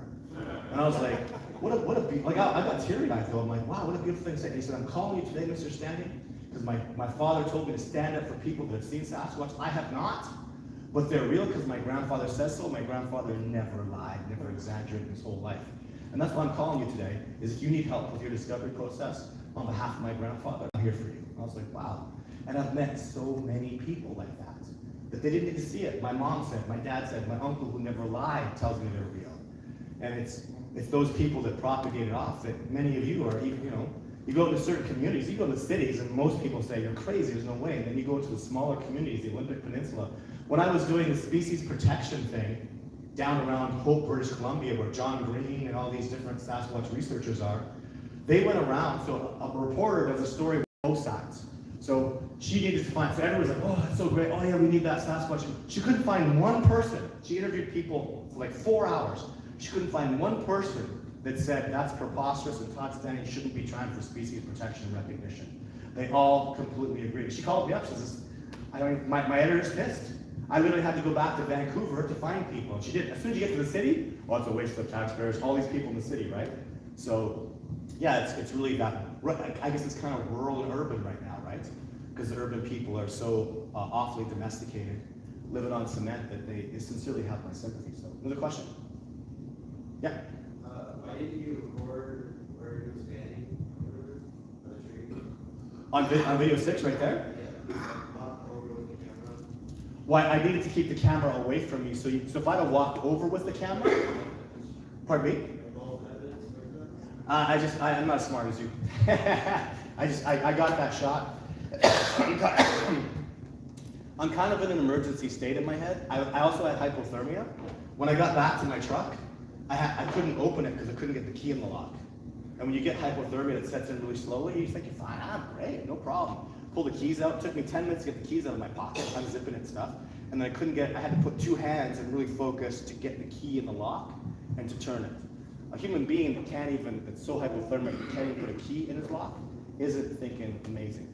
Hungry, cold, and the cold, dude, it'll set into you like over days and days, -20 sleep, but you feel fine, I feel great, I'm perfect. You're not. You take your boots off and your feet are ice cold. I go home to my wife at the time, she looks at me, she starts crying, you look like a ghost, what's the matter? And then she touches me and I'm cold, right? And you're in a state of, like, you could die from hypothermia when it's set in like that. So if you expect me to be all cognitive and thinking well there, no. Questions again? All right, let's go next. We're just, go ahead. Okay, I'm sorry to go here, but you said you thought 50% might want us to die. Well, they 50% of them think that we're not going to make it as a species. Okay, we're not going to be they're told not to gonna make it. kill us. No, There's no evidence of any death by Sasquatch. Yes, Sasquatch kill people, 100%. Lots of. Go talk to David Pilates. He's the man with that.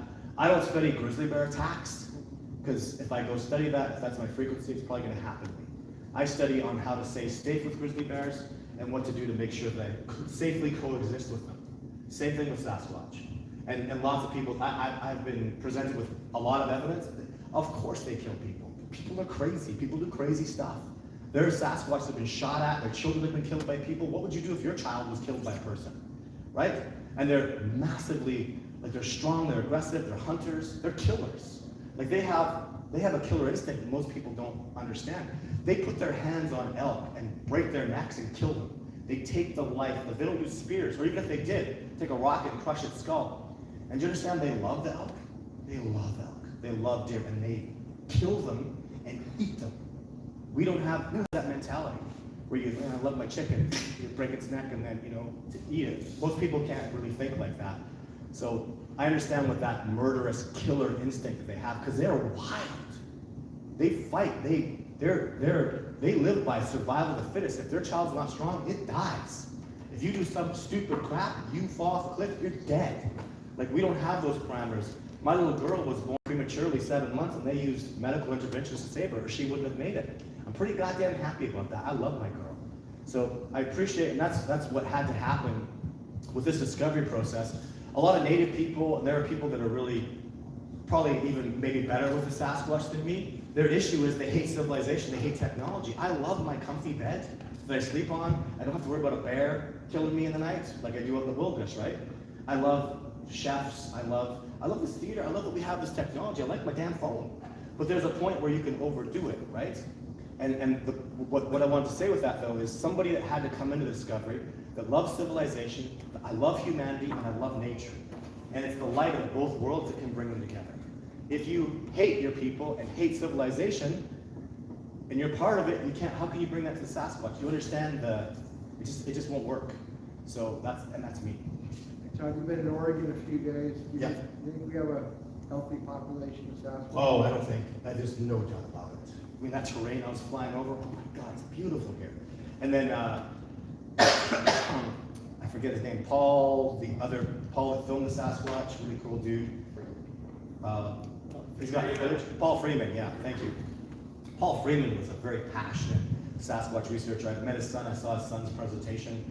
And Paul Freeman got tracks out of Oregon, I mean the best tracks in the world come from Oregon. And just looking at the terrain, oh my God, there's no chance you guys don't have Sasquatch in this gorgeous, beautiful, and it's flying over. I mean, it's just terrain, just beautiful. Even driving around town, I went from Florence to Eugene. I'm looking like, are you kidding me? This Sasquatch watching me right now. This is gorgeous terrain. It's lush.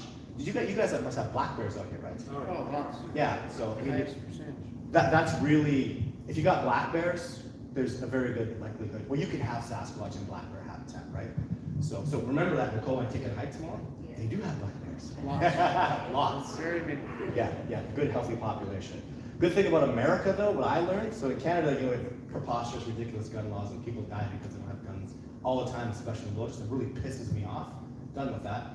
So I come over to Montana, and bears in Canada come right, they're not afraid because people don't have guns, right? So they come through camps and stuff. If they get busted up, they're gonna die. So I'm in Montana with this colleague of mine, and he's got sausages and bacon. I'm like, oh, we're dead. dead, like bacon dripping. I'm like, what in the freaking hell is going on here, right? And there's bears all over the place. Montana, right? Even grizzly bears. I go to sleep in my truck and I'm like, with my gun in my head, we're gonna die tonight because I'm 15 bears, we're gonna die. But I wake up in the morning, the bears did come around, but they stopped and they walked around. And I'm like, what the hell's going on here? Then I realized Montana, they had to make a law in Montana where you're not allowed to drive around with a loaded gun to save the signs from being shot up. And then I went out with a hunter and he shot a bear. He had 6 bullets in him already. Like these bears have been shot at their whole life. Welcome to America, right? You got a new constitution. So the bears, you have a lot of bears. Do they mess with people a lot?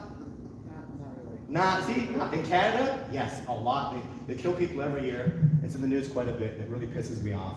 But we're making so many stupid mistakes, not enforcing our strength out in the wilderness to make these animals live good, healthy lives. And it screws up everything when bears kill people. It's a nasty, nasty event. They should be put in their place. We are a superior species to bears, and a healthy bear is afraid of people and won't mess with them and doesn't mess with their garbage. And I'm proud of what you guys do and how you handle bears out here. So that's why we'll be safe too, because there's gun-toting Americans all over the place. And the bears have been shot at, and we know people equal guns, and they're very dangerous. So that's America. Big difference in Canada. Questions? We're good? Okay, we'll go to the next one. Yeah, next one. Next video, please.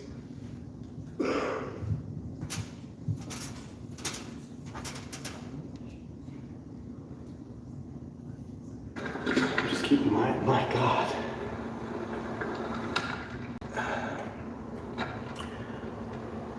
I might be. I just saw a move for sure. That's definitely a Sasquatch right there. Ooh. Right there. I just saw that move. I just saw like a hand sort of move below, like the body over here. What the hell? Just enough of that head sticking up in the perfect spot, right? That's all the zoom I got.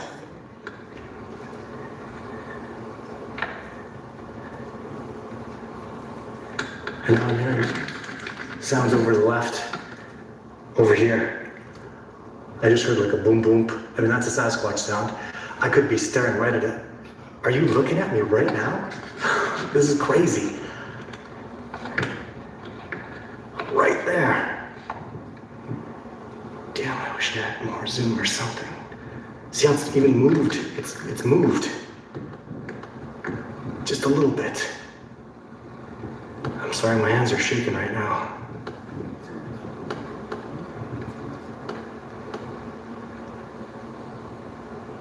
I'm just gonna sit here and wait. Damn, I feel it. That.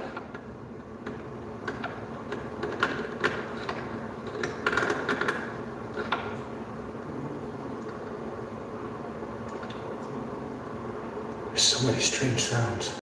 The wind's gusting around.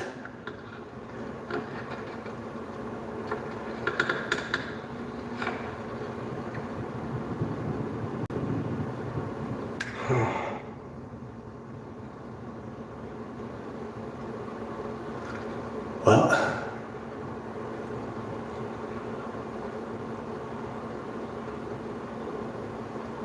if it's a Sasquatch, like damn, they're just so patient. I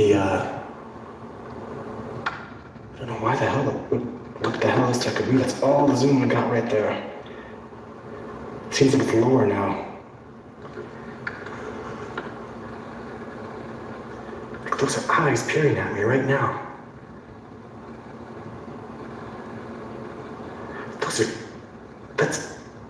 Those are eyes.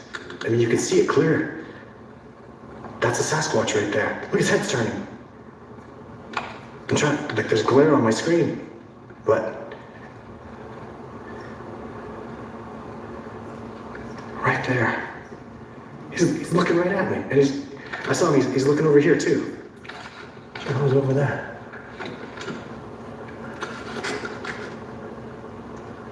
I'm gonna sit here until my battery wears out. Hey!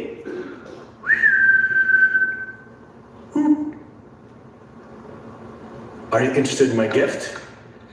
I'm gonna talk with a nice voice. Hi! Man, that's a big head. That is really big. Like, that is wide. That is big. just peering out at me. Whoa, crazy.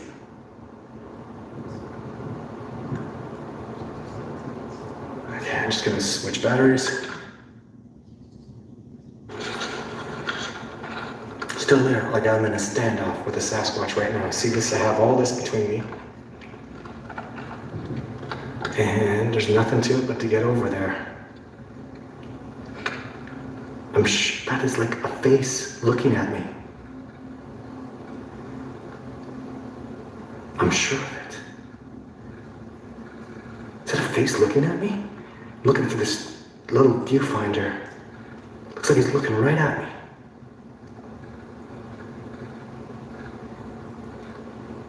Look, see the nose and the eyes? Am I crazy?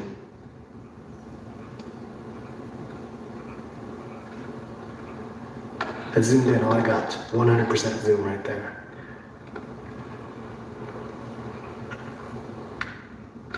To walk over to that, I've got to go through this ground. This has been 10 minutes. The apple's still over here. That just looks like something huge in the tree. That's the sound that I just heard. I heard a sound like a crunch and then crunch, crunch, crunch, like something climbing a tree.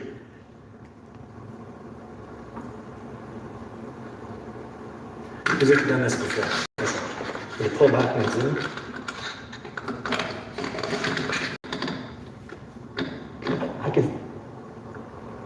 But I just saw his eyes blink.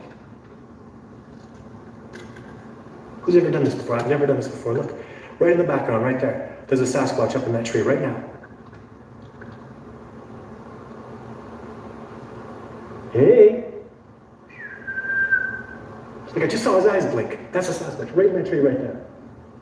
Hey!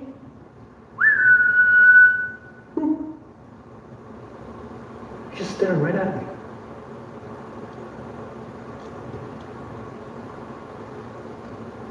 Why don't we go over there and say hi?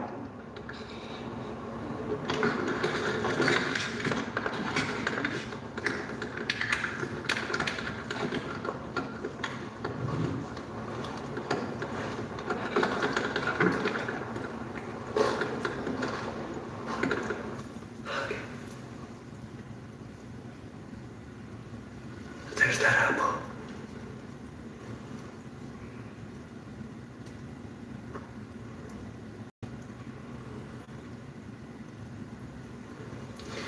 You shouldn't have to set the focus.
There he is. There he is.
Yeah.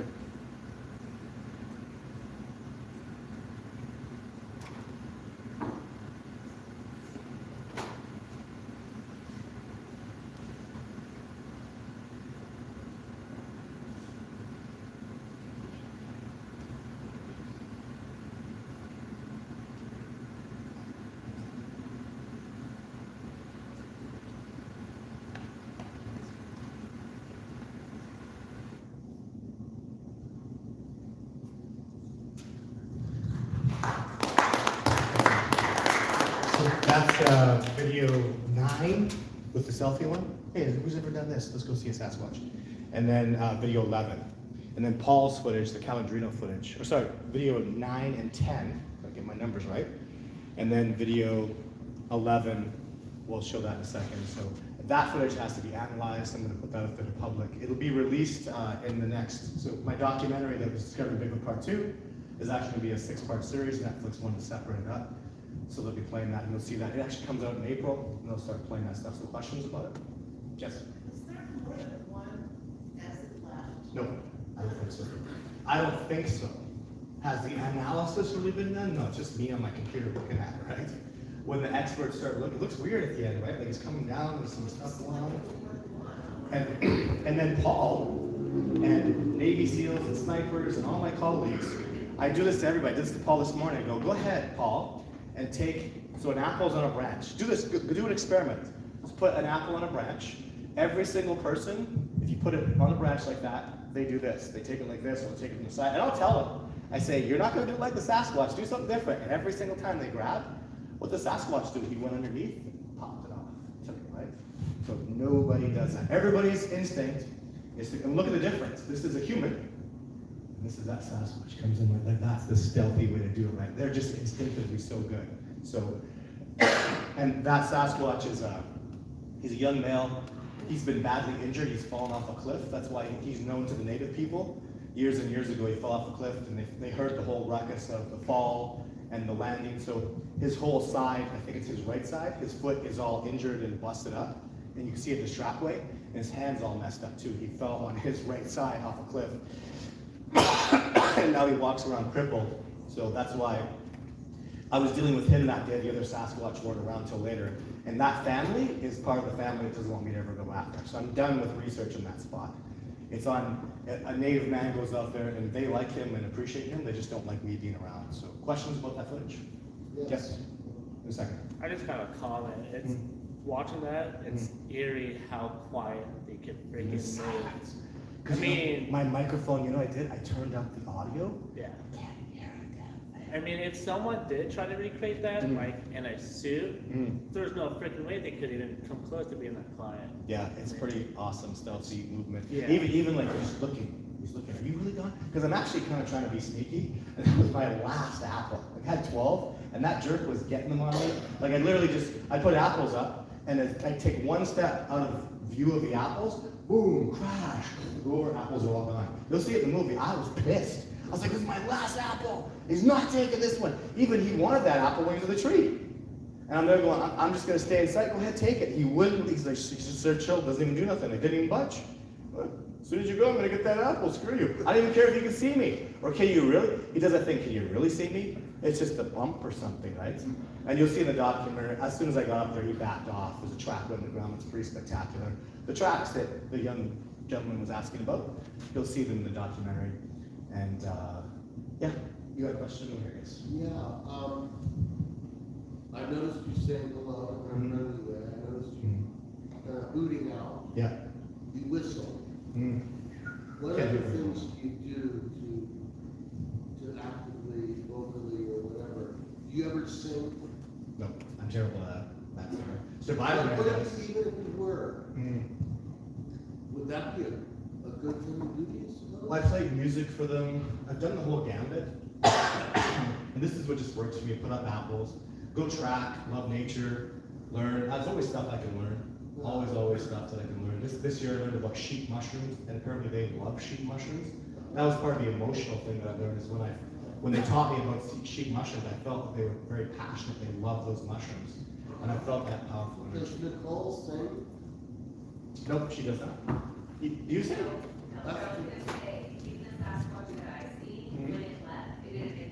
Yeah, it's dead silent, right? And he was at least 500 pounds. Yeah, we heard nothing. How close do you think you were? Oh, you're not that close then. I think you were closer than that.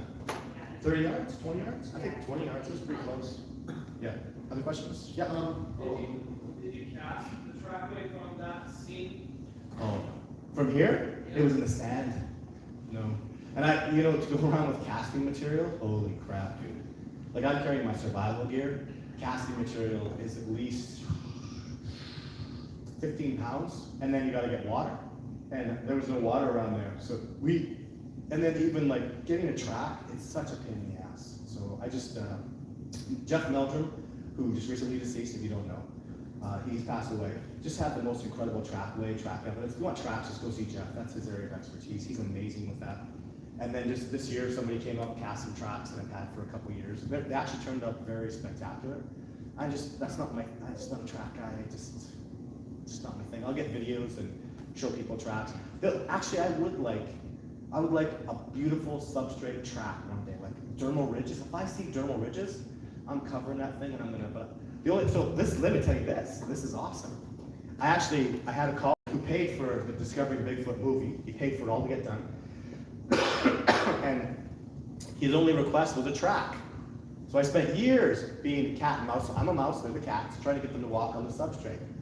Finally, 2 Sasquatch walked on the sickest clay you ever saw, perfect tracks, just like dermals, mid-tarsal joints, and they each took 3 steps.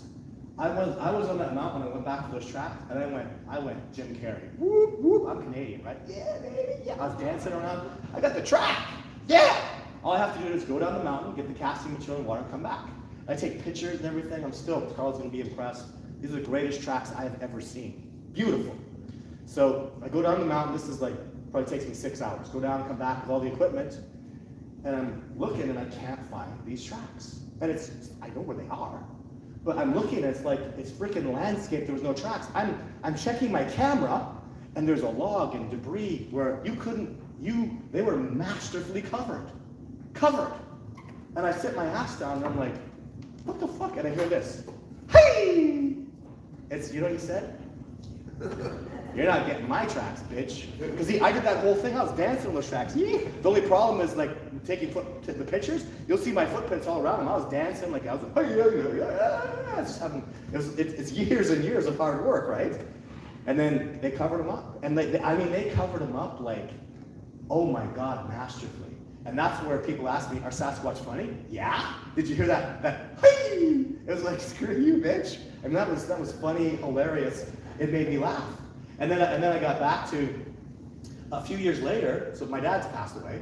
But before he passed away, I was in Montana and I wanted a really good track, and I found one on this beautiful path. And so So my dad's out there, we're walking around with the tracks. We go back and get casting, so we came back and the track is gone. And I go, Dad, you asked, you must have walked over it. And we're like arguing, Dad, you walked over the track, you must have wrecked it, because there's no track there anymore. It was like brushed out of the earth brilliantly. And I was like blaming my dad for having stepped on it. And I never got it in my head. The Sasquatch hide their tracks, they cover them up. They know that that's evidence of them being there. And in the case in Montana, I found that by accident. They didn't want me to have that track, so they got rid of it. I couldn't cast it. And it took me years later to figure out, yeah, they cover their tracks. And I've heard a researcher, a really cool researcher, one of the original four, the English guy. God, I'm having brain farts today. I shouldn't be doing that, but Burns, Peter Burns. Thank you. You guys are awesome. Peter Burns, that was his theory. They cover their tracks. They hide their tracks. And I would add to that now and say they masterfully cover their tracks. Like in a way, you gotta understand, like gorillas, chimpanzees, orangutans, the higher primates, even no animal, they don't give a rat's butt about their tracks. If you see a tracking picture on the wall, the motto is, so here's elk tracks, moose tracks, otter tracks, but the motto is always, animals don't hide their tracks. I agree. These brilliant hominids do. And in that video you saw earlier when I was calling them animals, I don't do that anymore. And I know we're all animals and we're animalia and stuff, but I called them primates for a while. That didn't feel, that didn't resonate in my heart. And now I call them hominids. And the DNA shows, in case you guys don't know, so I've gotten DNA multiple times. And the DNA goes orangutan, gorilla, chimpanzee, human being. And everybody thought it was chimpanzee, human being. It was right here, is where the DNA is. You know where it is? It's over here.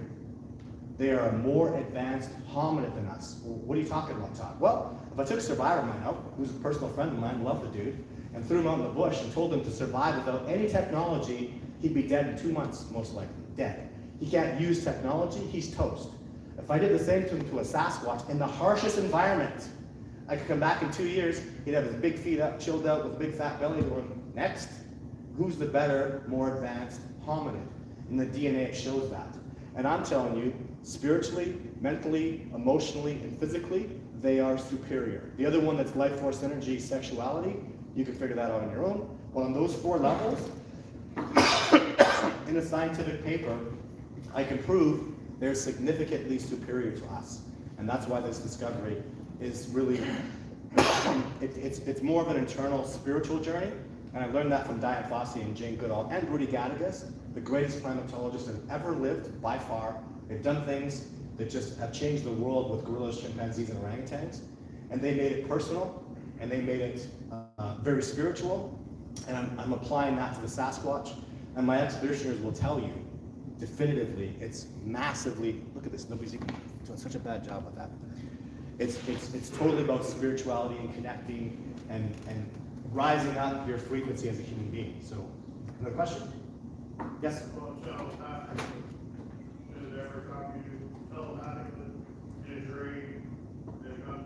Often, yeah, often.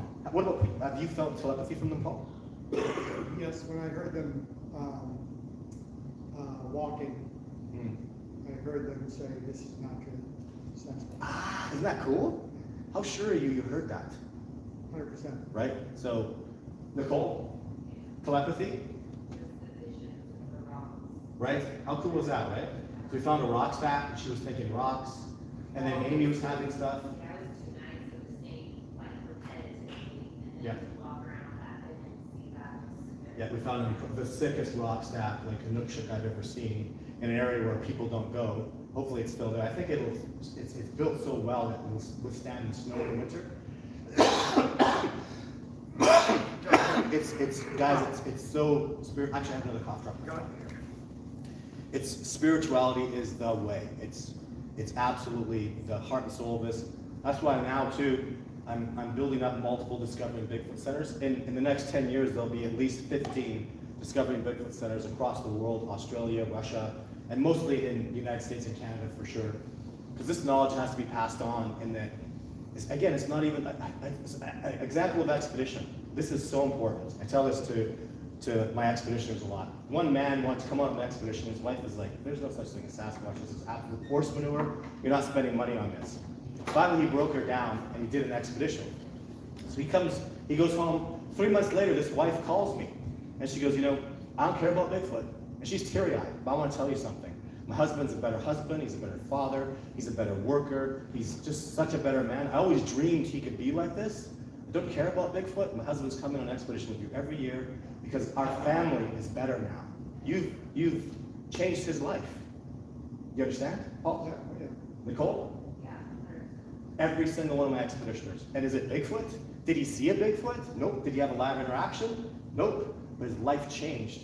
And you can only do that in nature. I can't do an online course. You have to be out there, boots on the ground, organic, smelling it, learning it, eating the berries, drinking the structured glacier water that's 20,000 years old, and breathing in all that beautiful air and connecting to those trees that can go on all day. That's what will change you and up-level you and bring you back to your true nature. And when you become truly in your true nature and you become wild, you get free.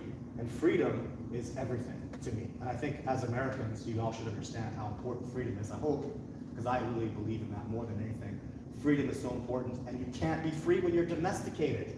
If you're not wild, the less wild you are, the less free you are. Man, woman, doesn't matter, right? Just question you. How long are your expeditions and how much are they? They're 7 days, and with me they're 3,500 US, and with Kyle they're 2,800 US. And they'll get easier. They'll become more affordable with the Discovery Big Center. Like with Kyle working and me working, I'm in 1 week, he's in the next week, so we have more continuity, and the price will get much more affordable. I want people to be able to really do it more. Does that include all the gear? I do have, you come to the airport with your carry-on bag, you come off the airplane, and you get nothing. If you had $5 in your pocket, you go home with $5 in your pocket. Accommodations, food, everything is all paid for. I drive you out there, I feed you the whole time.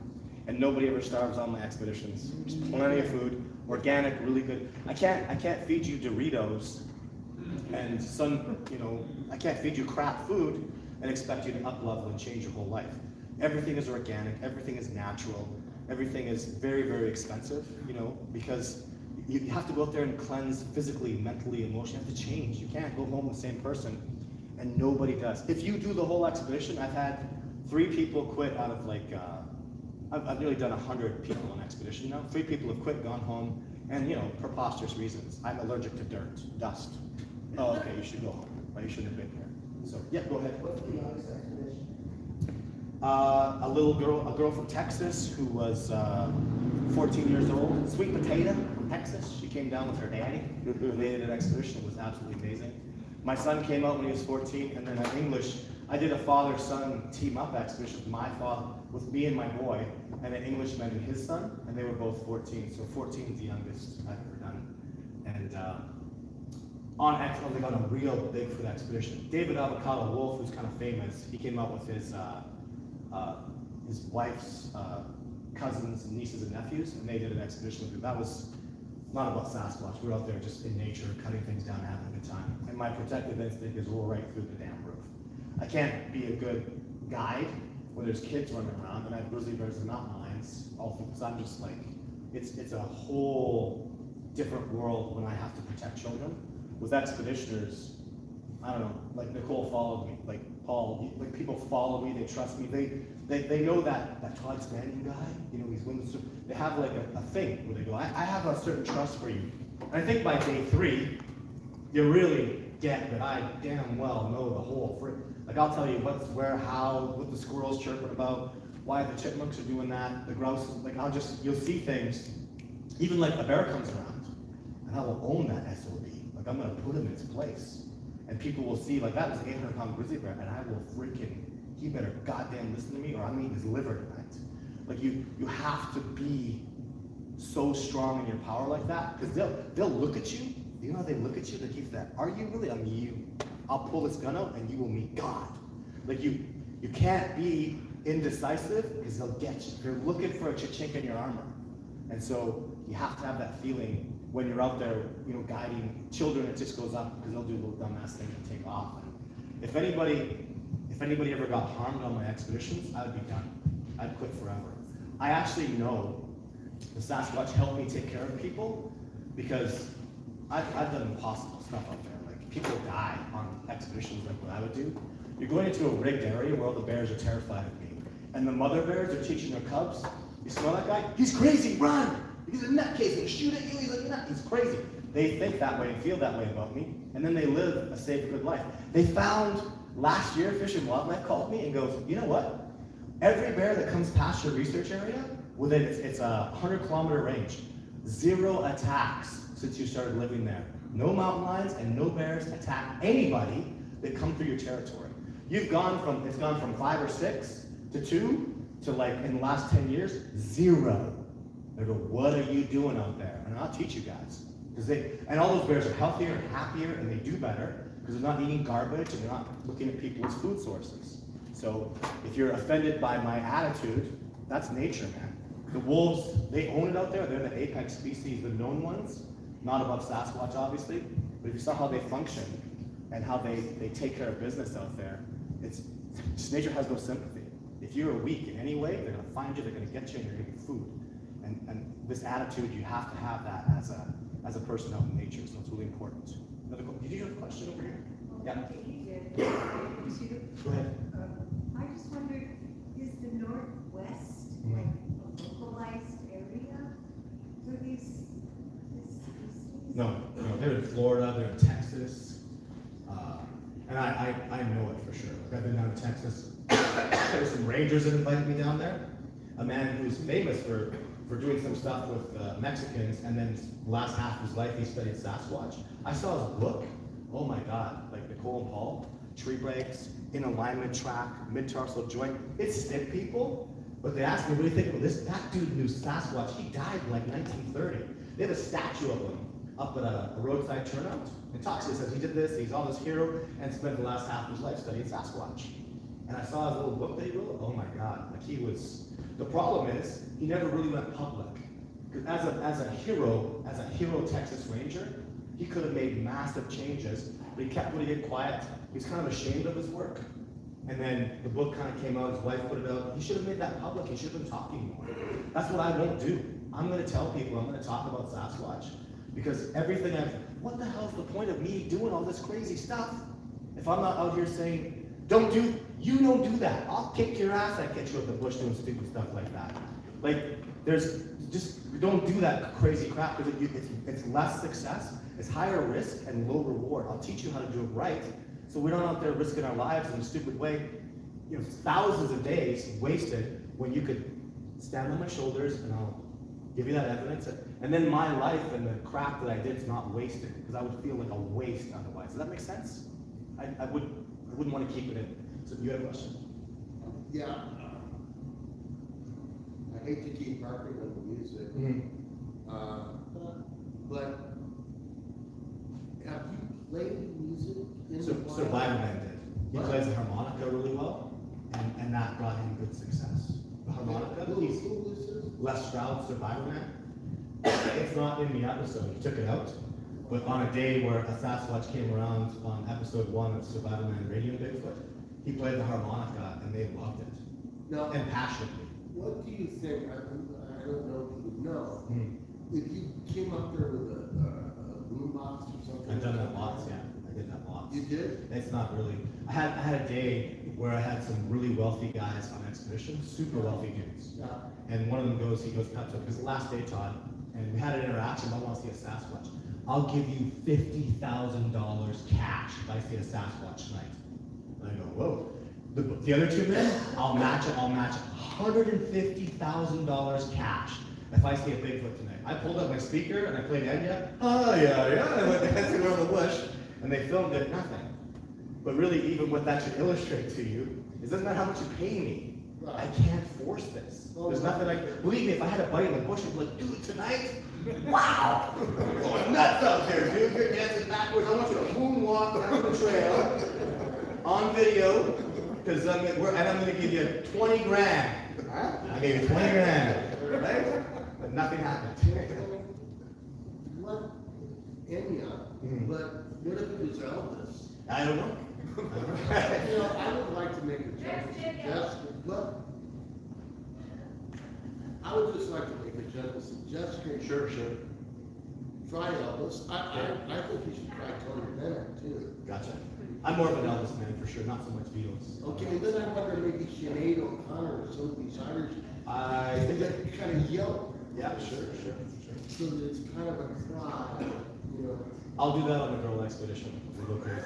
Something as simple as a xylophone, that like pentatonic, that's pure spiritual, ancient notes. Yeah. These are ancient beings. They we're might talking be about. so. Play some pure notes that are gonna hit a resonance. We have a sound bowl out there. Yeah. And we did that quite a bit. So we've done lots with music. I just, there's so many different suggestions, food and sound. It really, ultimately, honestly, it's the person. It's just the person. You can play music all day. You can do. There's just one person that's just freaking special, and they just keep winning. Like I have people that come on an expedition. They see a Sasquatch every damn year, and they don't even seem to care. Oh, there was a Sasquatch over there. Let's go get those berries. Those mushrooms. What, dude? That's Bigfoot. That's why we're here. Yeah, but I saw one last year. I actually had a guy say that. I saw one last year. You dumbass, we're going over there. Like, this is what you do. It's a Bigfoot, right? So I think it's to do with the people that just really resonate that it's okay, that they're in the know of it, and they see a 9-foot tall giant Sasquatch and they're cool with it. They're the ones that can. It's the ones that if you saw a 9-foot tall Sasquatch and you go, oh, Frankenstein, you freak out. Those people are not going to see a Sasquatch. I've actually never seen that happen. I've seen people like Nicole. Right, that was your maximum threshold, right? Like, I don't think you could have handled one more bit of it. It maxed you out. When I looked over at Nicole, I saw her really just kind of, I don't even know how to explain it. It was just max. She's looking at Sasquatch. It's maximum exposure. It's like, whoa, this is heavy. And then he backs off. He just gave her as much as she needed without overwhelming her. They're absolute masters of that. So the music, the gifting, all that stuff, I just see it's the person. It's a beautiful person. If you were out there, I bet if you went out there and played Elvis music, but you were passionate, your frequency resonated, it actually wouldn't be the music. It's your perception, your frequency with the music that's beautiful. Because when Survivor Man played that harmonica that night, even actually know this. It's in the episode of Survivor Man Bigfoot. And so we're out in the bush. This is actually not known. So we're out walking. He's got a good singing voice. I'm just learning about him, right? So he goes, and I go whoop, and it's no big deal. He makes a whoop, but he goes, what's going to attract a Sasquatch? I go, put some emotion, put some feeling into it. Let them know who you are by your whoop. It doesn't matter what you do, just make a sound. So he goes, hey, and he looks at me, smiles, and goes, that sucked. What the hell? Sing? And I walk away. That's a crap, man. I'm ashamed. He's like, oh, okay, not cool. So we go off to the next peak. And I go, okay, let's see what you got. I want to feel some passion. He goes, ew. And he smiles at me and I go, dude, weak. He goes, I'm surviving, man. You talk to me like that. I go, dude, that was weak. You have way more in me than that. And I'm talking to Survivor Man like that, and we have a really good relationship. I know he could do better. So we get up to that last peak, and this is in the show. And he goes, hey, beautiful. Echo, echo, echo. And he smiles, and he doesn't look, he goes, shut up. Because he knows that's what I was looking for, right? And then in the episode, we walk along, and guess what happens like 2 minutes later? Hey, woo, right back. And when he talks about the episode, he goes, okay, we're out there. We're like way out there.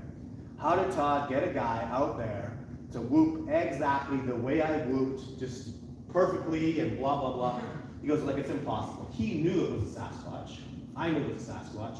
He's trying to play that condescending, most people don't think Sasquatch is real.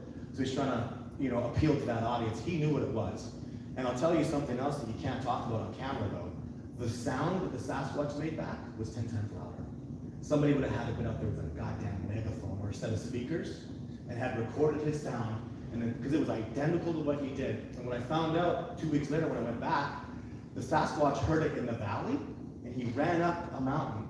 And we say it was about 5 minutes. I'll tell you, it took me 55 minutes to get to the top of that Sasquatch did in 5 minutes, and you can see the spacing of the tracks. When they run, they have that mid-tarsal joint, so you know how we run the balls? They run on the front half of their foot. So all the way up the mountain, it's an alignment, half foot, right to the top. The spacing is unreal. I mean, the power of those quads, it's astonishing. Like, I'm going up there, I got goosebumps thinking about it. The power that that being has. If you ever saw a Sasquatch run, you would be in awe. And then he made that call back. And again, with 5 minutes, he knew that sound. Like, I'm telling you, it is, hey, you, wee, you, woo. my soul, not because of Survival Man, because when I heard that Sasquatch do it, it just resonated. And did you understand? His passion is what it did. So he asked him, was that Elvis or was that Beatles or was that, right? Whatever he put into that though, it was his love, his passion, his wonder that excited the Sasquatch. They felt that frequency and he got success because of it. Question? Yeah, thank you, Todd. Do you have any information pertaining to the U.S. Department of Interior's classification of the species and that classified information relating to timber, mineral rights, i.e. warehousing and such? No, none. From my perspective, they keep it away from me. Like any truth about Sasquatch, they just denied utterly. There was that Washington State military thing where they were talking about Sasquatch in it. They've denied that utterly now. They said that was like a hoax or an April Fool's joke. It wasn't. It's real. Pardon me? Are you referring to the reinforced training in the manual? Yeah, where they have the Sasquatch talking about as an indigenous species. Yes. That's legit. It's real. The fauna, the affirmative fauna. Right. But they currently, to date, now they deny that. And they say, we totally deny that. That never happened. It's all been. It's not fictitious. It's from military. And it's but so they just deny it right across the board, and maybe maybe it's money they do it for to protect the logging rights and all that stuff.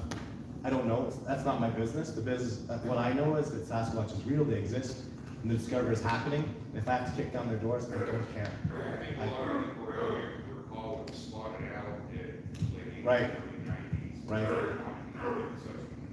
These Yeah. information of the species would affect like way worse than the spotted owl did. Can you imagine? Are you kidding? Do you think they're indigenous? Yeah, like they're naked, indigenous. And even so, where I'm from, in Alberta, in Nordegg, the area that I was doing research, the locals know this. So way back in the 80s, they had all this logging and minerals and natural gas, tons and tons of companies, people that buy trucks and invest millions of dollars and do their business. So the grizzly bear was allegedly in danger. So they shut down everything for 4 years with a known species. People lost their companies, lost their jobs. $400 million in business annually was shut down for 4 years. And they came back, the grizzly are okay, you can go back to everything. And now they tell people, hey, if you see a Bigfoot, you like your job? Remember the grizzly bear shut down? Can you imagine what they'll do for Sasquatch? They know about grizzlies, and they let it go again. If the environmentalists come in and there's a Sasquatch, you're gonna lose all this forever. So now the local people, total respect to them, when they see Sasquatch, when they just keep their mouths shut because they appreciate their job. They went through hard times, Rocky Mountain House and all the areas, Nordegg, all through there. People suffered. I mean, that's their livelihood. They provide for their families, and I respect that. So for government officials that are listening, I don't want to stop logging and rights and all that stuff. We can continue with that. So we can find a way to coexist. It doesn't have to be us. I don't want to verse nobody, but the discovery is going to happen, and I'm not going to tolerate anything else. It's a de facto discovery. If I tell you Fish and Wildlife stopped me from going to court, they told me right straight, we'll take you'll die before you ever get to court. We'll prolong this. We'll do record prolongings. We'll actually make it so the person who's doing the case dies, and then we have to start it over. So we'll delay you for 20 years. He'll die. We'll kill him. Doesn't matter. I'm telling you, you're never going to get to court. Do you know why?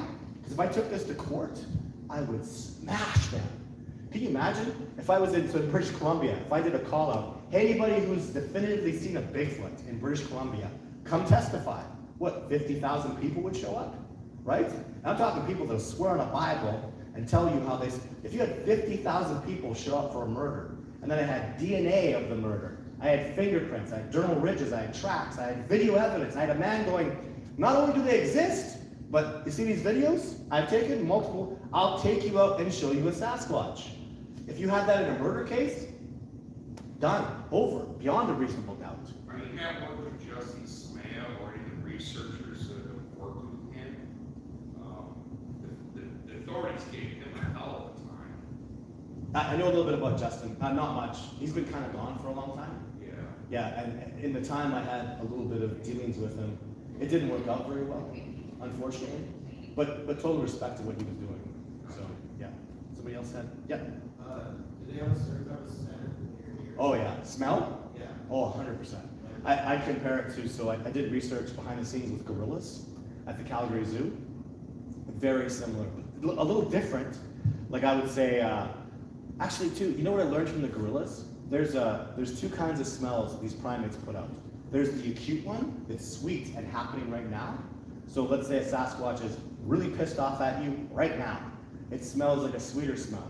And then if the Sasquatch has been cranky and walking around being like an elk running for days and days, it's more of a sour smell. And I can tell the difference. And that's really important because you need to know if the Sasquatch, if it's sour, that means he's just being a pissed off, cranky jerk. He's been like that for a week or so. But if it's acute, if it's right now, he's pissed at you now and you better be concerned. Like when a gorilla, you can actually see their pores open up and urine drip out. When a gorilla does that, he's gonna bust something. Like his testosterone is through the roof. The fight or flight is in and he's gonna fight. And to make him not fight is almost impossible when they hit that stage. So if you smell a Sasquatch and it's a sweet gorilla smell, go home now, is my suggestion, right? Leave. You don't want that. They will, the power they have, and they'll just crush you, destroy you. And they're so fast, a gun's not gonna stop them. And they're too smart to be shot. Every video you see of me having success with Sasquatch, there was always two more around me. If I ever picked up, why didn't you just shoot one? Yeah, I'd be dead. They know what a gun is. I worked with South African snipers, they're some of the best in the world, and baboons know what a gun is. A kid can go out with a fake gun, they don't run, they don't do nothing. If a sniper goes out, if a sniper puts his gun out there and doesn't open it, and goes away for 3 days, and then goes back and walks over towards the gun, they'll run. Like they're so damn smart. These are freaking baboons. Animals don't want to be shot and killed. They're quite intelligent. And the Sasquatch are a level of intelligence far superior than baboons or gorillas or chimpanzees. And those animals are very, very intelligent. We know that chimpanzees have something called working intelligence. Have you seen that experiment they did in Japan? Where they pop up 30 different things, and then a human being can do like 15. A chimpanzee can do 60. The most intelligent, genius human being, IQ of like 180, can do 16 of these memory things, and a chimpanzee can do 60 easily, and he gets his banana. He just does it for a banana. He's cool. That's working intelligence. That's intelligence in the moment. And I'll tell you, I've seen that with Sasquatch. You want to see, this is haunting. I've seen this many times. So I'm a Sasquatch, and here's a tree, right? So I have to go around this tree, and then there's a tree here, and I have to go around this, and I come out. And he'll look at you, and then he'll walk back, and he'll go around this tree. I tell you, it's haunting. He's looking right at you. And then this tree comes up, and then he goes over here, and then he moves over to this tree. You go, I have goosebumps right now. What just happened? You don't even know. I don't understand why that haunted me. And then I realized, wait a second, if I go walk in the bush, and I go, he doesn't have eyes in the back of his head. He can't sense what's behind him. You know what he did? He memorized every inch of that terrain. And I've seen that in multiple, like they'll look that way and then turn and go through the bush and run. And I'm like, a wolf can't do, no animal can do, a bird can't do that. Nothing can do that. Do you understand? He went like this. He went memorized, move here, over there, there's a bush, step over, like he's stepping over a log. He was looking at me and he just stepped over that log after taking 4 steps. How in the hell are they doing this? Working intelligence to a level, if you actually do the math, I have a statistician, he thinks, based on what I've seen, they've walked 20 yards with a memorized area. They're probably 4 times smarter in working intelligence than the chimpanzees. That would mean they could do 240 objects to the chimpanzee 60, to the human being 16. You go first that. Can you imagine that being? He's thinking about things in the moment. Like we are technologically superior, but mentally, nope. I mean, we're talking, what is that? 50 times smarter working intelligence, and I've seen that out there. They're just totally dominant, totally amazing, an absolute spectacular species. Last question, and I'm gonna do the Calgary footage. What's your thoughts on cloaking Sasquatch? It's like a force. You know how in Star Wars, they're at the checkpoint, and goes, you don't need to see his identification. He's cool, move along, and the guy says move along. I think a Sasquatch could get into your head, and you look at a Sasquatch, and he'll go, you're looking at a tree? Bush, I'm a bush. Yeah, keep walking, I'm a bush. And I've seen that actually happen, cognitive dissonance in people, where they'll see a Sasquatch, they'll say the stupidest crap.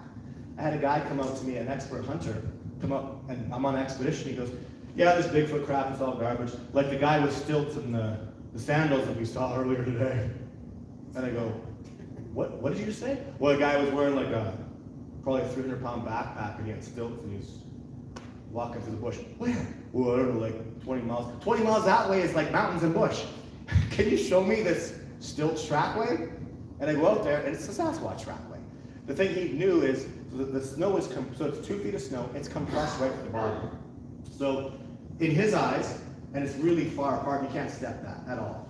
So it's a guy out there with big sandals on, wearing stilts, and then a man's not heavy enough, so he's got a 300-pound backpack on with stilts, walking through the bush, and oh look, he went up the mountain.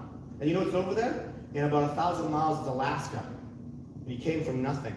Yeah, it's a guy in stilts with a 300-pound backpack, and he believes this.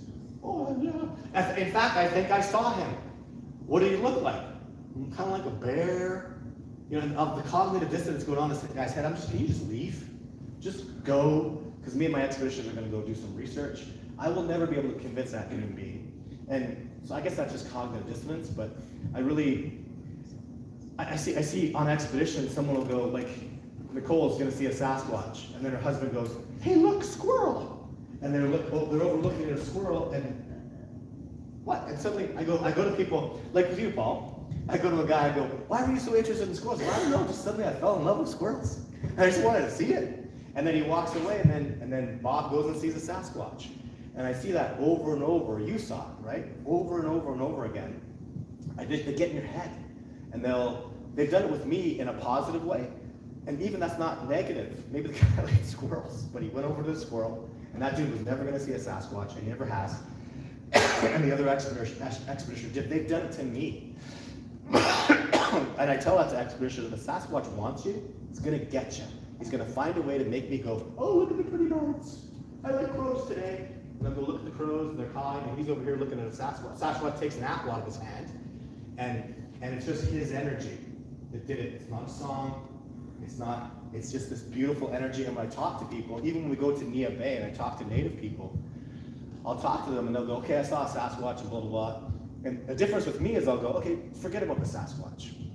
What do you think about nature? Oh, I love the trees, I love nature. What were you feeling when you're out there cutting wood that day? I don't know, I just love the trees and I just love this place and I was seeing butterflies and I was thinking about going and foraging. So you love nature so much. And have you ever been hearing things? Yeah, once in a while I hear a pop. Do you feel like you're being watched? I have been for years and years. And then suddenly you see a Sasquatch. What if he's been watching you for years? What if he's always been out there? How do you feel about that? And they start to smile, right? They go, I feel like they've been out there all this time. Because he has been. He's been watching you for years, and he's been trying to get your damn attention. He throws a rock at you once in a while, he makes a whoop, and you ignore him. And finally he went, hey, over here. And he walked out on you, and you went, I think I just saw a Sasquatch. Actually, he's been there for 20 years. And when I tell this to people, you've seen it. They give me fish after because they know I'm telling the truth. They know that this has been happening for a long time, and they understand. Even a guy who catches rabbits. This dude was from Michigan. He's a trapper. He says, I catch rabbits, but then I went up there and I saw this Bigfoot, and then all my traps were popped, and there were no rabbits, and I left and I was terrified. And then he says, you know what really scared me? It's like, hey, when I got home and I woke up the next day, there were 3 rabbits there for me. I go, that sounds terrifying. He gave you the rabbits you wanted, right? And then I have a conversation with him, and he goes, yeah, I love nature, and plants and animals, I love the rabbits. And I go, does it sound like he was trying to scare you with that rabbits? Or he was giving you the rabbits as a gift? And he goes, a gift? I never thought about that. Just scared the shit out of me that I got on those freaking rabbits there, right? And I said, try to imagine it from the Sasquatch's perspective. He's been watching you for years, he loves it, you're a trapper, he wants you to have success, and some Wolverine popped all your traps, but he gave you the rabbits anyways. Doesn't it sound like a gift? It changed his whole life. And that's what pisses me off about the lack of this discovery process, is there's so many Sasquatch out there, hear stories every day about these beautiful occurrences, and people get scared. I would get scared. Wouldn't you get scared? Ah, rabbits, dead rabbits, right? I get where people are coming, but it's ignorance that creates this fear in us, and we got to get rid of that. And that's what this is all about, this discovery process, is killing the ignorance. The truth is, they do kill people, but don't mess with them and they won't kill you. Go out there, love nature. That's why I like the term, the lady asked me earlier, Sasquatch, the term. I love that term because they're the wild masters, the wild teachers, and they'll teach you about things in nature. It'll blow your mind. And it's a wonderful gift to have that. If you could go out there and be a good student and be humble, don't think you're the boss out there, because you're not. They own it out there. Be a good student, and when the student is ready, the master will appear and he'll come to you. And that's the whole premise of everything I teach and what I do in this discovery process. And that's what and they want you to love nature. They want you to appreciate the animals. They want you to understand that those trees are alive. And they have senses, and we know that a female tree will defend its offspring. We know these trees are communicating in the ecology. These are factual truths. And the more we'll learn about nature, the more we'll see, like even how the hell does a mother tree know to defend her baby tree? Where's her brain? Where's her thought process? And the answer is it's a spiritual thing. It's in the cells. And they're doing this. The trees are alive. They're living beings. They have purpose, and they have those feelings, and they defend and care about things. And we're seeing that in the ecology now.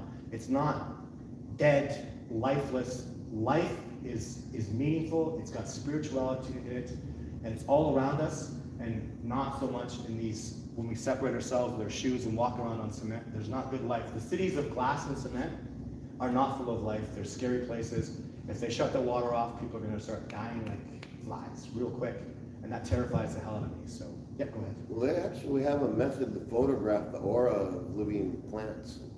There's so much now, so much. Yeah, if you just look up telepathy, AI it'll give you 100 pieces of evidence. Like universities are through the roof right now. You are telepathic. Trees and plants are empathic. They've proven it over and over. The evidence is out there. If you care, you'll find an answer. You'll go find a way. Whether it's Jose Silva or the University of California, I don't care. There's research out there. If you're open to that frequency, you'll find it. And you have a responsibility as a human being. That's how we up-level. You must understand, if we are telepathic, you can't lie anymore. Who wants to live in a world where you don't need police and lawyers and judges, where you can't freaking lie? Me? Yes, please.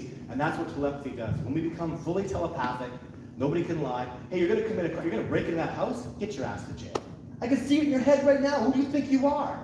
Imagine a leader, a president, that just stands in front of us and doesn't say a goddamn word. And we read into him and go, you know what? You're an amazing human being. You want the betterment of this beautiful country. You're the man. No elections, no processes. We just know it through telepathy. We can actually advance, and that time is now. That's what the Sasquatch want for us. They want us to ascend to that level. And my God, who is not? I'll do the test. Pretend I'm talking to, what's your name? Sandra. You ever been sitting in a spot? You can just say anybody.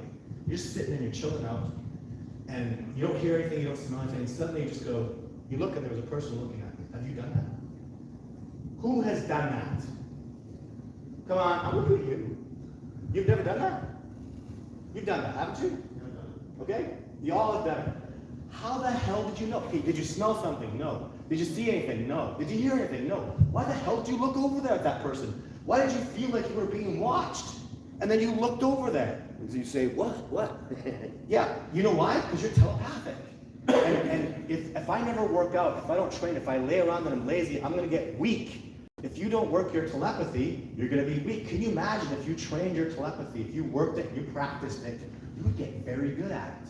And I think you have to be in nature. These magnetic fields and electricity, it damages your telepathy. Even 5G, there's bad stuff going on. And what they do with the pineal gland and fluoride messes up your brain, horrible, disastrous food, poisons your body, and it makes you just lose your connection to your true wildness and your biology. You should be terrified of that. You should take really good care of yourself. And I'm standing here, I eat organic food, I never ever drink tap water. I get my exercise, I'm 52 years old, and 20-year-olds that can compete with me. And it's nothing magic. I go get my exercise, I walk around, I eat healthy food, take care of yourself. If somebody is the example that I am, I mean, I do really well. I'm a really fit, strong guy. And I really would like all of you to take care of yourself and eat good, healthy food. It matters, guys. If I pissed in your gas tank, your car's not gonna run well, is it? Don't eat Doritos. Stay away from Coca-Cola. That shit, boy, is poison. It'll kill you. It's not, those people that make that stuff, they just want to make money. They don't give two shits, and I'm allowed to swear your dad says I can, about your health. They'll poison you and kill you and make lots of money from it, and you shouldn't support those people because they know they're killing you, and they know it's poison, and they know it's addictive, and they still want to make money. They're not evil, but they're making money because we let them. So, 10 minutes? Let's play the last footage, please.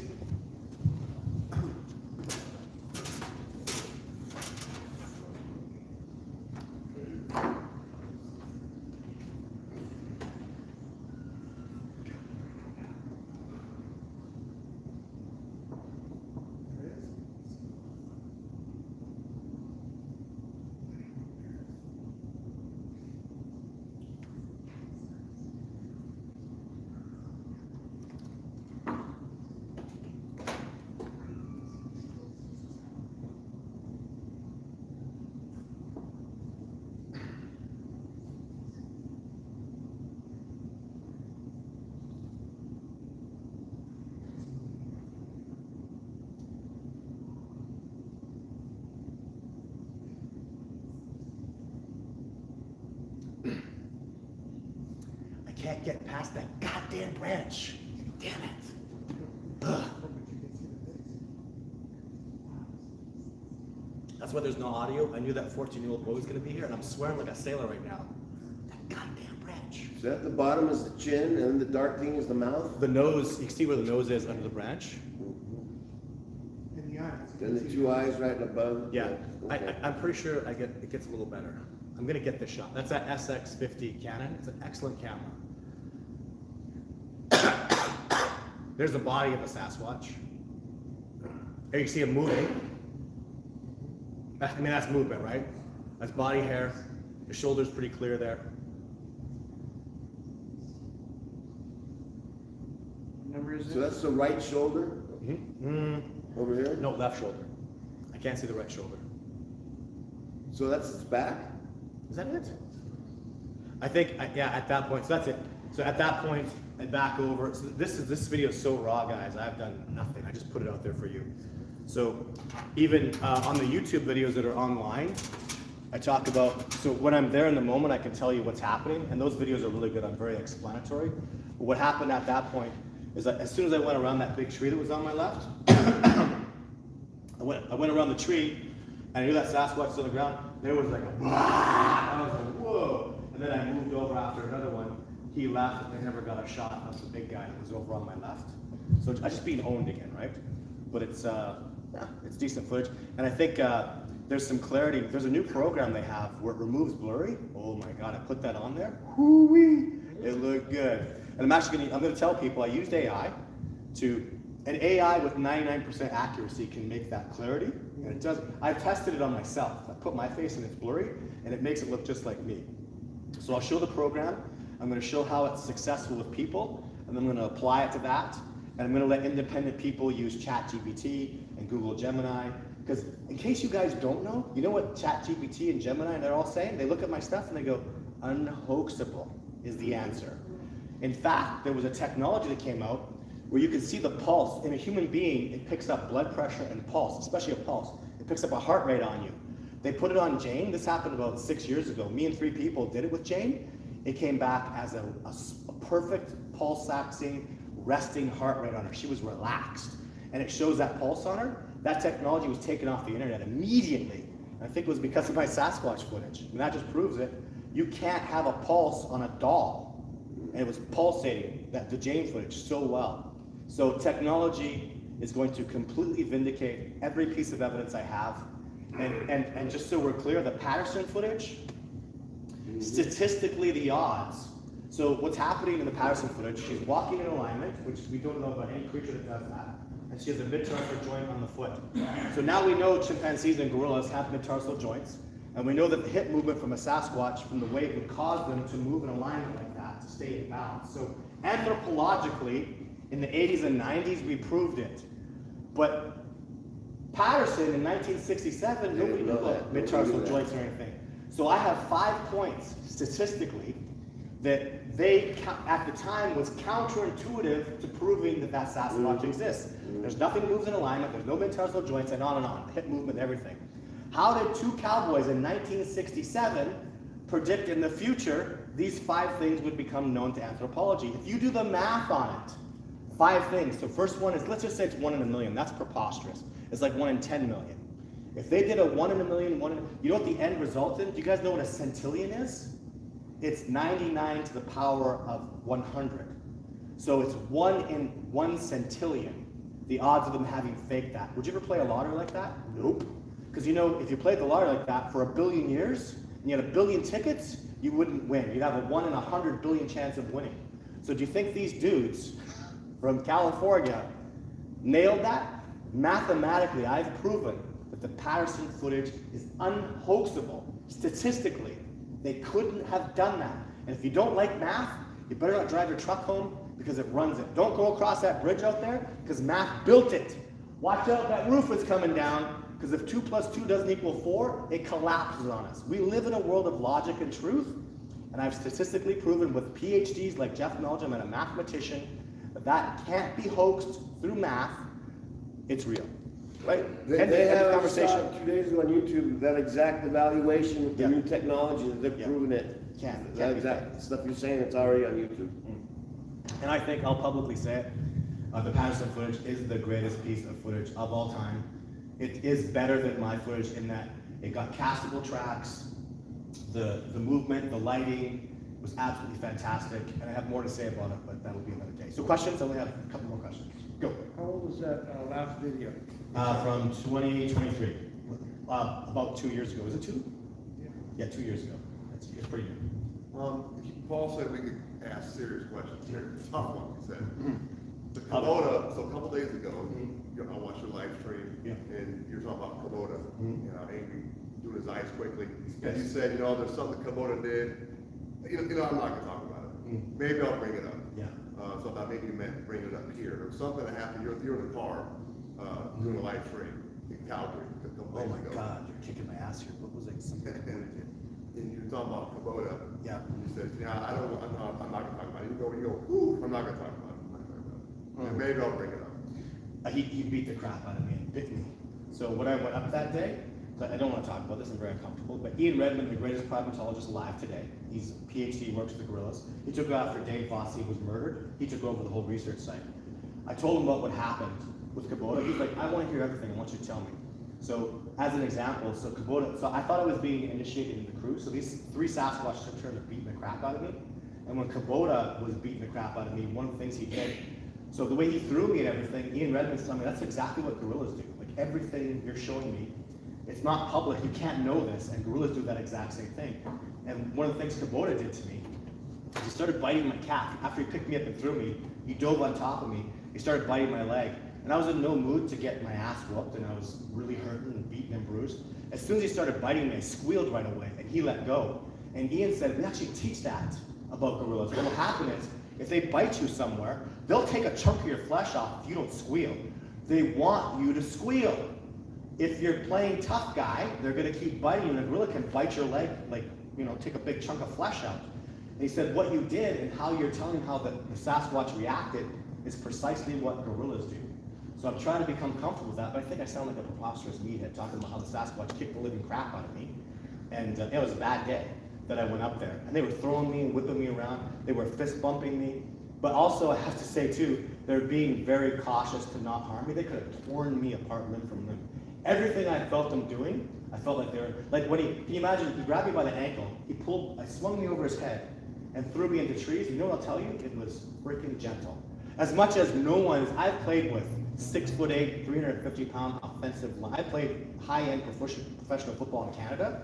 Nobody tosses me around like that. And I went, whee, like all the way around like this. And when he let go of me, I could feel the gentleness of him. Not if he would have ripped on me and tore my leg off, and they would have killed me, right? But I felt like he gently spun me around, and he threw me into a tree, and it was a smaller pine tree that was softer pine needles. So it broke my fall. So I got my ass whooped, and I got bit and pummeled and beaten, but they did it very gently. Doesn't that sound ridiculous? That's why I have problems talking about it, because, it's ridiculous. We're at time now. Okay. Do you have photographs that you're going to... I have autographed photographs, or I can autograph photographs with your name on it. Where can I do that? Out in the lobby. Out of the lobby. They're $10 each. So really nice photographs of Jane. Oh, like this. And I'd love to hear about your stories and stuff. So these are, what was that? 11 by 17s, originals. I love these photographs. There's 5 different ones. You can choose one. And I'd love to hear about your stories. And I'd like to go do something tomorrow. Who's going to convince me to go do something? Okay, here, yes, I know. There's a couple people, so let's have a chat. Actually, I'm here Saturday and Sunday, aren't I? That's right. And damn. Can I just say, tomorrow night, Todd is going to be at the play at Oregon Contemporary Theater watching. Tomorrow night he's going to be at the play watching the opening night of my play. And then on Sunday, after the matinee of the play, Todd and I will be having a Q&A with the audience. So even if you don't come to the Sunday show, if you go to another show, you can come to the matinee and then have a discussion with us afterwards. Thanks for coming. And that's it for today. Thank you, ladies and gentlemen. Get to the live show.